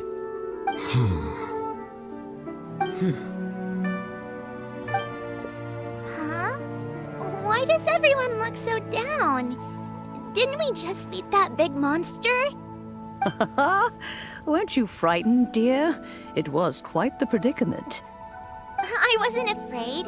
All the strong Millilith guards were there, and those powerful heroes with their visions were there. Everyone was there. When danger is near, everyone always protects me. And the rest of the time, they make fun toys and tasty snacks and loads of things that make the harbor so pretty. Thanks for protecting Liyue Harbor. Please come visit us for the next lantern rite. Unfortunately, we wouldn't be able to participate. Huh? Because we are Adepti. Oh, okay. It must be hard being an Adeptus. Aww. You see, this is what Liyue is like today. The country of contracts is grateful to the Adepti for their protection, but it is no longer necessary for the city to rely on the Adepti's power to solve every little niggling matter. Although their blood is weak, there is still strength to be found in those we call mortals. The time of contracts between gods and Liyue has long since passed. Now is the time of contracts between Liyue and its people. Seeing the port around us now, it is hard not to feel a bit out of place. Wouldn't you say so, Cloud Retainer? Your line of inquiry is askew. One did not spearhead this expedition to Liyue Harbor. Seems like the Adepti have had a change of heart. Let us return now. Eager to leave, Conqueror of Demons. Yes, one understands what the Conqueror of Demons means. The city of Liyue has changed much after our long separation. One fears that by the time one finally grasps the new contracts of Liyue, you humans would have once again changed the place beyond recognition. Fair enough. Away we shall, and return whence we came.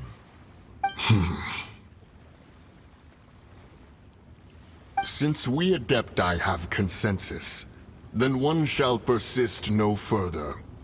But how will we ensure that the Liyue Qixing will not simply exploit their power once we depart? In my view, that is still a thing to be guarded against. All right, Mooncarver, you needn't worry. It seems to me that this right of supervision is best left to the people of Liyue.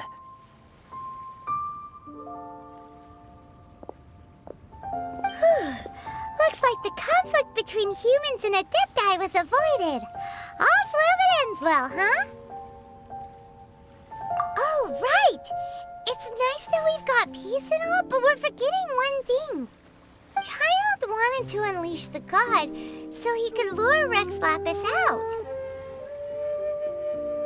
But we were able to handle the Overlord of the Vortex on our own, so Rex Lapis never showed up. Oh, and speaking of that, don't we still need to get to the bottom of that Archon's death, too?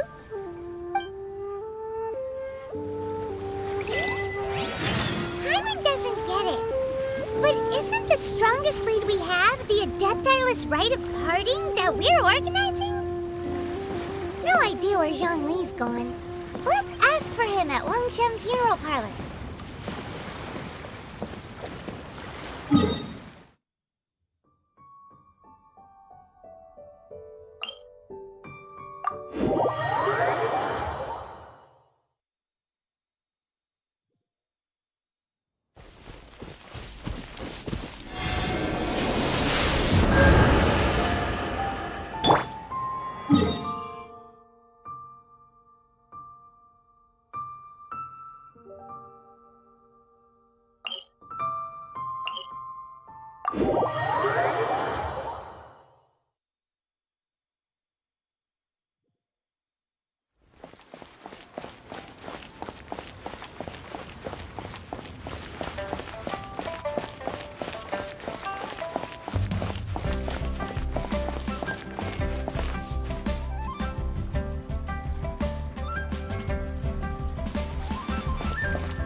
Is there anything I can do for you two? I'm afraid that Wangsheng Funeral Parlor isn't in the best state to receive guests. We've come to see Zhongli. Could you please tell him we're here? Unfortunately, Zhongli isn't here at the moment. It seems he went to Northland Bank. Doesn't the Northland Bank belong to the Fatui? Last time we saw Zhongli was before we went to the Golden House. Do you think he doesn't know about the attack on Liyue?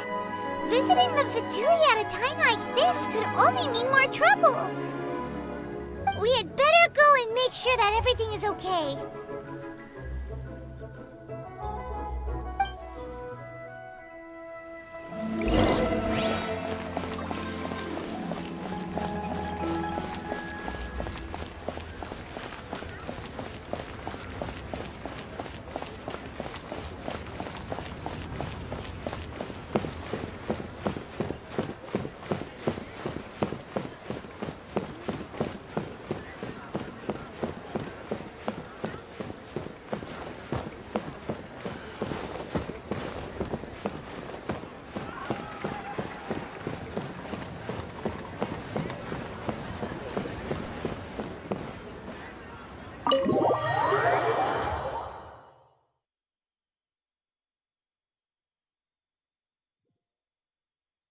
You call this cooperation between Harbingers? Cooperation involves communication, you know. Don't take it to heart, child. Besides, aren't you happy that you got to skip the formalities and bring chaos to the land? I'm sure you must have enjoyed that. Oh, it seems that some of your friends have arrived. Hey, it's Zhongli and Child. And you! You're also one of the Harbingers? It's you two. I believe we've met once before. In the city of Bards, was it? I'm glad you still remember my name. Ah, right. I imagine that it must have been rather hard to forget watching helplessly as something precious was snatched away from your friend. Well, if it isn't you two. This is our first time seeing each other since Liyue was nearly wiped off the map. This is certainly a bit awkward, wouldn't you say? Paimon knew that we should never have trusted a Fatui Harbinger. Oh, now don't say that. Sure, I may have misled you, but I never had anything against you personally. Besides, I thought we were getting along quite well together, didn't you? Except for that little tussle we had at the end. Nothing personal. We just have different views, that's all. Of course, you may very well hold this against me, but that's up to you. The real deceivers here are Senora and Zhongli. Curse them for leading me on. So actually, I think... Stop wasting time, child. There'll be plenty of time to chat once I'm through here. You remember the agreement, Morax. Now, if you would be so kind. The Gnosis, please. What in the world are you talking about? The contract is fulfilled. That which thou seeketh is now bestowed unto thee. For my promise is solid as stone.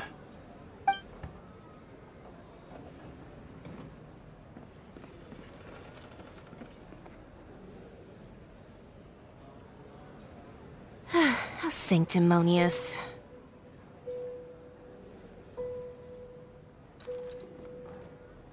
What? So you're the Lord of Chiao? No, wait! That's an exciting twist and all, but why give the Gnosis to the Fatui? I do not give it for free. I give it as agreed upon in the contract, for it is a matter solely between the Tsaritsa and I. Yeah, you don't think you went a little bit too far with that whole fake death thing? Everyone was preparing the ceremony for you, and splat! This big dragon falls out of the sky, and all of Liyue goes into an uproar. Talk about a disaster. Gathering all the forces that had been bubbling behind the scenes, and then stirring them together in a pot that was bound to boil over. That's what he wanted to see, am I right? Wait, what? Perhaps it's best that I explain. As you know, I've dwelt upon this world for more than 6,000 years. It is now 3,700 years ago that I founded Liyue together with the Adepti. Even boulders that can withstand whirlpools will erode with the passing of time. I kept convincing myself that cracks had not begun to form, and that the end of my time had not yet come, until one drizzly day, as I was strolling along the harbor, I heard a merchant tell one of his workers, "You finished your duties. Go ahead and call it a day." I stood motionless among the crowds, asking myself, have I already finished my duties? Oh, Zhongli. But as I began to consider relinquishing my divine role, I soon discovered that many reasons still remained to not hastily depart. Was Liyue, the city I had dwelt in for so long, already prepared to enter its next age? I decided that a test was needed in order to reveal the answer. So I feigned my own death, and gathered the cast of Child, the Adepti, and the Liyue Qixing to play their roles together on the stage that was Liyue. That's right, which is why I continued to safeguard the Gnosis until now. So you mean that if the chaos ever reached the point of no return, you would simply appear and use your divine powers to bring Liyue back under control? Of course, and it would have been all too easy for him too. Just as a child quickly matures after losing their parents, so has Liyue matured when faced with the death of its deity. In the end, the resolution to all that has transpired was even more satisfactory than I could have hoped for. Take the Adepti, for instance. Owing to their years of seclusion, they were the least informed. Yet when faced with a crisis, they commendably showed the greatest amount of restraint possible. Not only did they manage to cooperate with the Qixing, but in the end, they even made efforts to understand the hearts of the people. Credit is also due to Signora, the emissary dispatched by the Cryo-Archon to fulfill our contract. At my request, she kept everything she knew in strict confidence. This despite the eavesdropping ears of her colleague, Child. This meant I could remain as Zhongli, even having the chance to fulfill the age-old traditions of Liyue in this mortal form. Thank you for joining me on this journey, Traveler. All of these things turned out as I had planned. There is only one thing that I had not anticipated, and that was the conduct of the Liyue Qixing. I had expected them to do no more than the Adepti, to come to the defense of Liyue. But when all was said and done, they seized the opportunity to supplant Liyue's divine protectors, and used the subsequent power vacuum left by my death to quickly gain complete control of Liyue. Huh? That doesn't sound good at all! Ha! On the contrary, I think it is excellent. I had always feared that it was too soon for them to take over from me. And it was also that which I longed for the most. As such, this is the best parting gift anyone could have given this god of old. Hey, what about me? Doesn't anyone feel the least bit of remorse for deceiving me? You've practically kept me in the dark! I think that thanks would be more appropriate. You certainly played no small part in all of this, wreaking havoc and turning the city upside down. The Lord of Geo ought to thank you for your performance, if anything.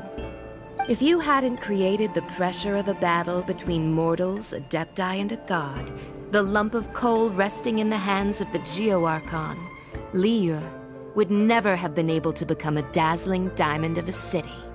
Huh? Just whose side are you on, mocking me like that? Are you itching for a fight?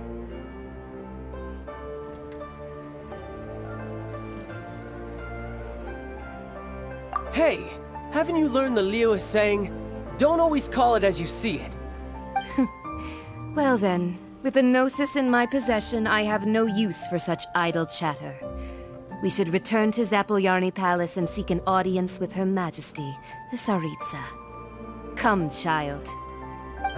Fine. I'll meet you there later. I'm not sharing a boat with the likes of you. Do as you wish.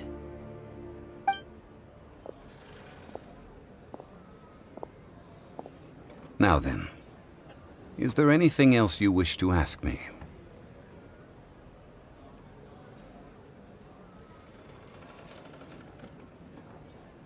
Right!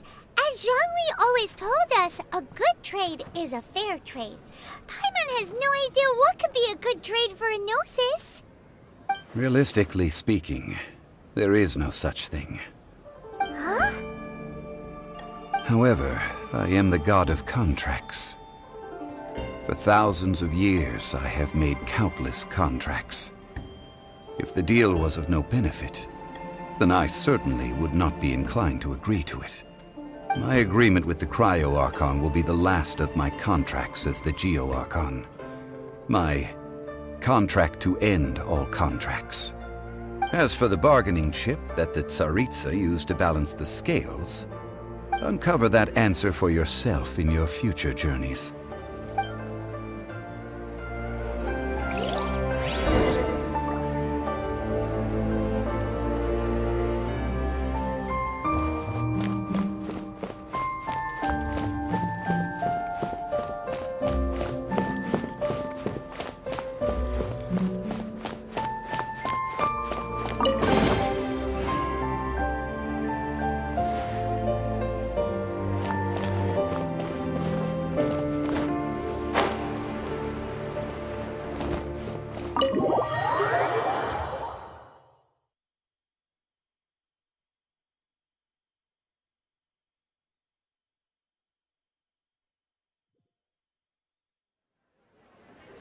Today's the day of the rite of parting. Although the star of the show is fake, we spent so much time trying to organize it, it would be a real shame not to go there now.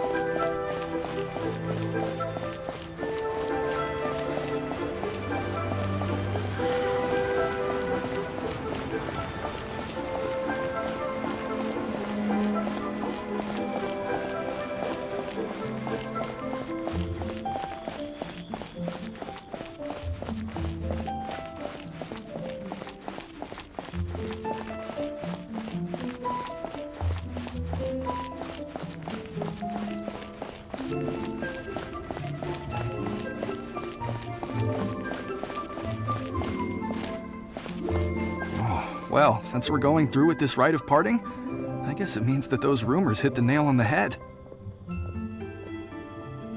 So Rex Lapis is really... But they didn't catch the culprit, did they? Oh, come on. Do you think that the assassin could have been a normal person? You know what I think. I don't think any of the gossip on the streets you hear from those shady types is worth anything. There's only one real possibility in my mind. I've heard that the assassin was that Fatui fellow. Youngish, pretty high in rank. I think they called him Child. Fatui? They certainly are very suspicious. Who knows what those greedy, crooked folks... Shh! Lower your voice. If the Fatui catch you in their sights, Rex Lapis won't be around to protect you this time.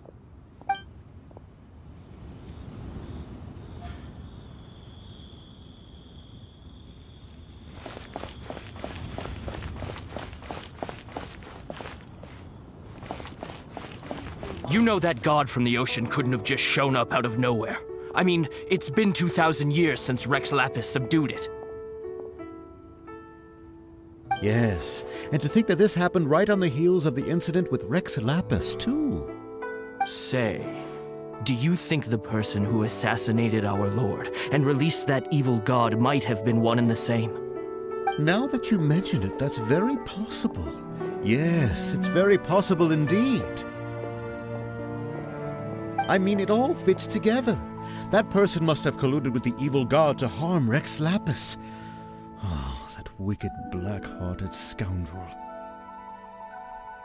Still, what sort of supernatural prowess must this person possess to be able to do such things? I have never heard of such a person in all my years. Ah, forget it. Guessing's no use to us.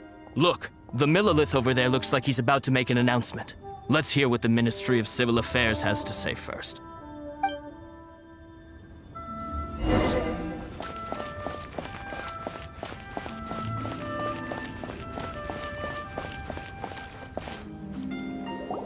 Hear ye all! The Qixing's words. Though a dragon soars ageless as the mountains, it too must return to dust.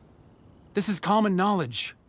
Gods and Adepti live glorious lives, but both light and shadow have their season. So too must they face divinely appointed trials. Rumors and hearsay abound on the streets that Rex Lapis was murdered. Now, let the truth be revealed.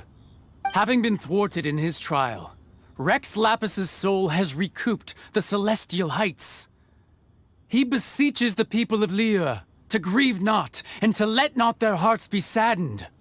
Nor are they to believe street-born rumors or indulge in baseless speculation.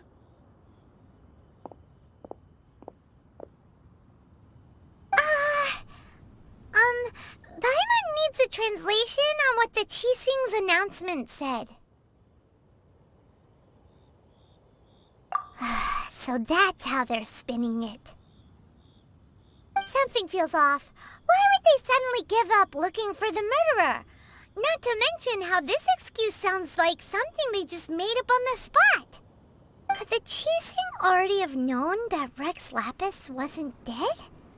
But Zhongli said that neither they nor the Adepti knew anything. Did Zhongli tell them in secret after his gnosis changed hands? Exactly, right? Ooh, seems like the rite of parting has been going on for a while now. Let's go have a look.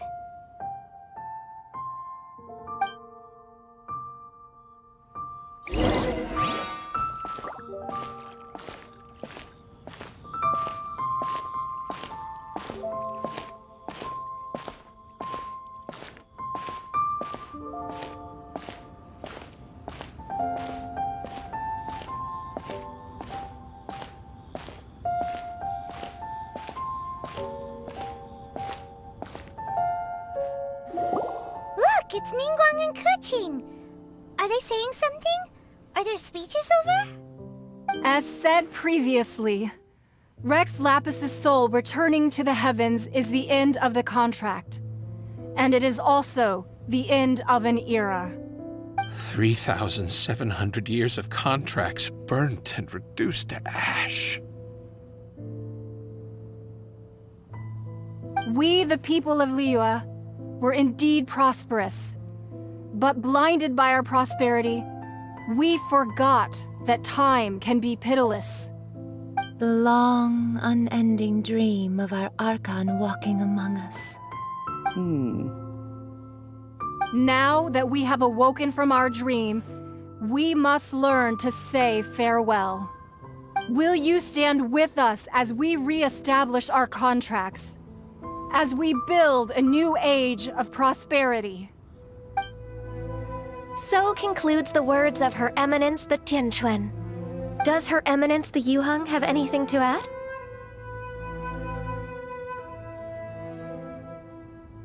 Huh? Is she looking this way? Traveler. Yikes! She really is looking our way! Is that the traveler who they say defeated the ancient god? So young. The Liyue Qixing always repay their debts. And as you have heard, our eyes see far and our reach is long.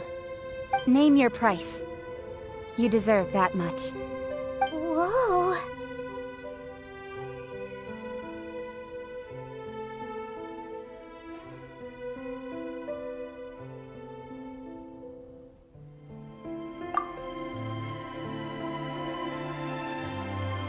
Well, could you help me put up some missing person posters?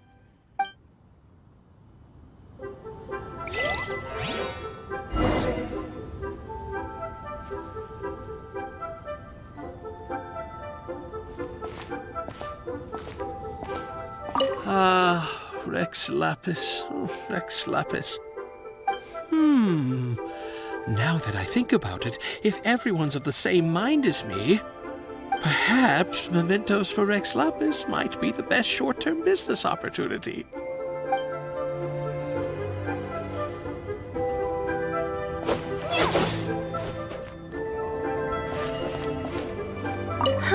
And to think I'd put my best perfume on before coming here, thinking you'd like it. But it seems as if those perfumes really were meant to be offered to Rex Lapis. Well, that's fine. Suffer no rivals in love, they say. And that's 3 gone in 1 stroke.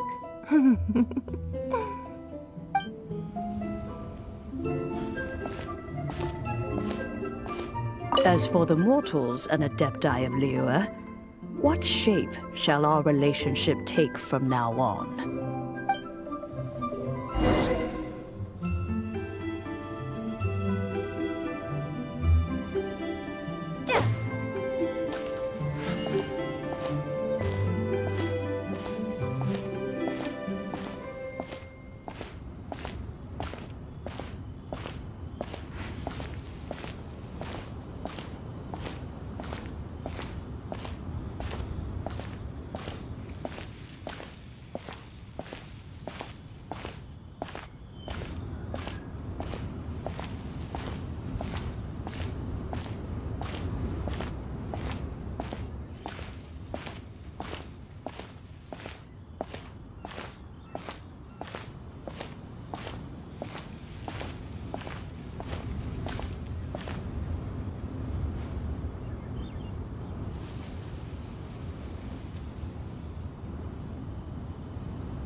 Look at this. Everyone in Liyue is caught up in their emotions, thinking that they'll never see Rex Lapis again. And here you are looking all relaxed. Why would I not feel more at ease after laying down the burden I have borne for 3,700 years? Right. If the 2 of you can spare the time, I should treat you to a meal at the Xinyu kiosk. That sounds like big talk, Zhongli. Paimon might have believed you if you were treating us to some 3rd-round knockout, but you'd have to pay out your nose just to stand inside Xinyu kiosk. Are you sure you can afford it? You're right. I do like the Mora. As the Rex Lapis Morax, I can easily create Mora. But since I have chosen to walk this earth as the mortal Zhongli, I should abide by the same rules that mortals do.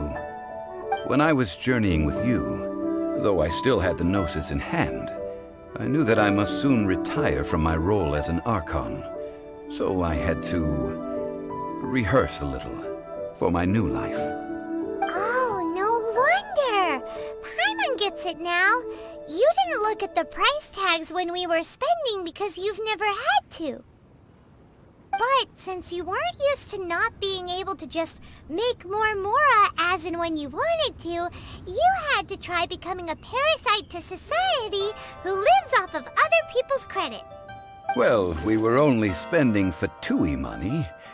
You don't have to say it like that. In the City of Commerce, we do not merely exchange money or goods. We also exchange knowledge, memories, and foresight, as well as positions, roles, and lives. The Archon Morax could never experience life as the true mortal Zhongli could, no matter how many times he descended to be with his people. I must thank you for that. I will treasure the memories that I made as Zhongli, traveling the streets of Liyue with you. That is true. there is no journey that does not end. No meetings without partings. Paimon thinks that we should make a move and continue our search for the Seven. I fear that continuing your journey may be difficult. The nation that neighbors Liyue by sea, Inazuma, is presently closed. Yes, the nation has been closed by order of its deity, the Archon Ball. And just as the people of Liyue preferred to call me Rex Lapis, she too goes by another name among locals in Inazuma. Paimon thinks we've heard that one before. Raiden? That is the case. And since Raiden is also the Shogun of Inazuma, people call her the Raiden Shogun. That said, though people at the wharf were saying that the situation in Inazuma is very tense, Paimon doesn't remember that always being the case. It wasn't that bad last year. Zhongli, since you're Rex Lapis, shouldn't you know something about what's happening there? Just how did Inazuma become a closed nation? It's because of visions. Visions? When faced with circumstances beyond their control, humans often bemoan their lack of power. But if a person shows true strength of will at a desperate and fateful moment in their life, the gods will look upon them with favor. This is what visions are. Magical foci bestowed upon those who have been acknowledged by the gods. Uh-huh. That's how people in Teyvat see it. But starting from last year, the Raiden Shogun began promulgating the Vision Hunt Decree. Vision Hunt Decree? Yes. It was an order to seize all visions within Inazuma's borders, and to inlay them upon the hands of the statue of the omnipresent god. They want to seize visions. But why? Aren't visions blessings from the gods? I should think that in the Raiden Shogun's eyes, it is precisely because they are divine blessings that they should be under the sole dominion of divinity. Whoa, that's harsh. The Anemo Archon is the god of freedom, and the Geo Archon is the god of contracts. For her part, the Raiden Shogun is the god of eternity. It seems as though she has finally decided to eliminate any unstable elements that could pose a threat to her eternal realm. The fact that even I, the oldest of the seven, have now passed away, will only strengthen her resolve to pursue eternity. Knowing her, she must have again quoted that adage she is most fond of when proclaiming that decree to her people. 7 ideals for 7 gods, and of these, eternity is nearest unto the heavenly principles. All right then. Was there anything else you wish to know? Ah, that was a good one. Failing a divine trial. How they came up with that excuse, I will never know. That said, the reason why the Qixing were so eager to resolve the incident and stop pursuing the culprit was indeed because they received news in secret that Rex Lapis was not dead. I hinted as much to the Adepti as well. How did I accomplish that, you ask? Have you ever heard of this particularly convenient Adepti art known as gifting dreams and visions? All right then. Was there anything else you wish to know? Yeah, about that. Before the Qixing made their announcement, we listened to a lot of people talking on the way. Most of them put the blame for everything on Child.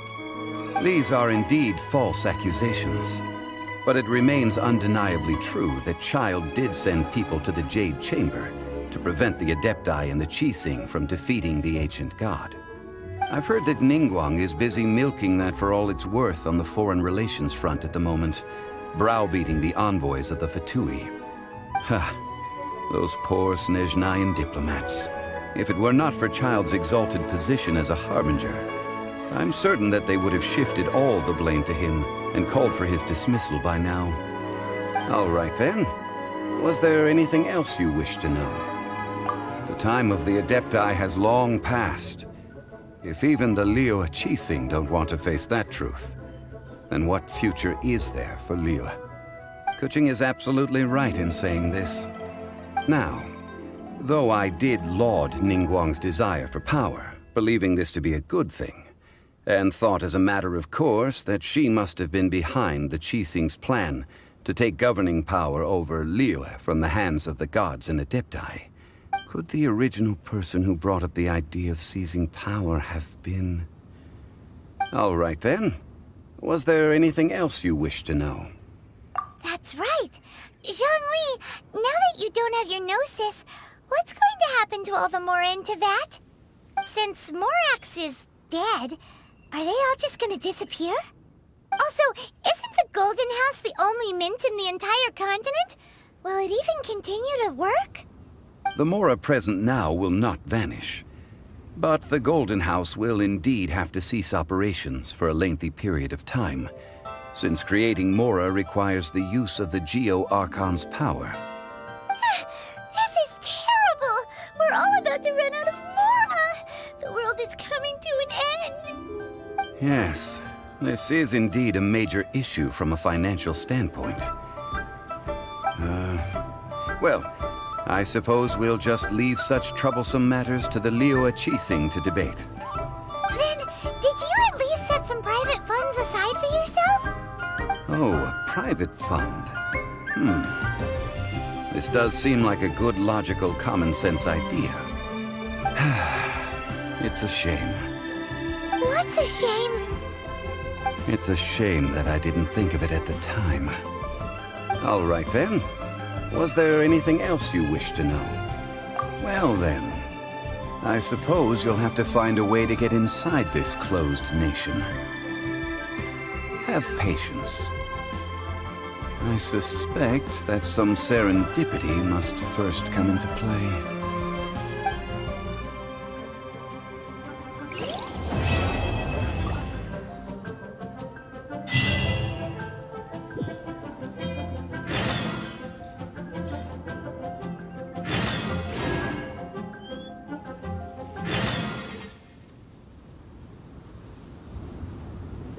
Mga kabaliw, we completed the Archon quest.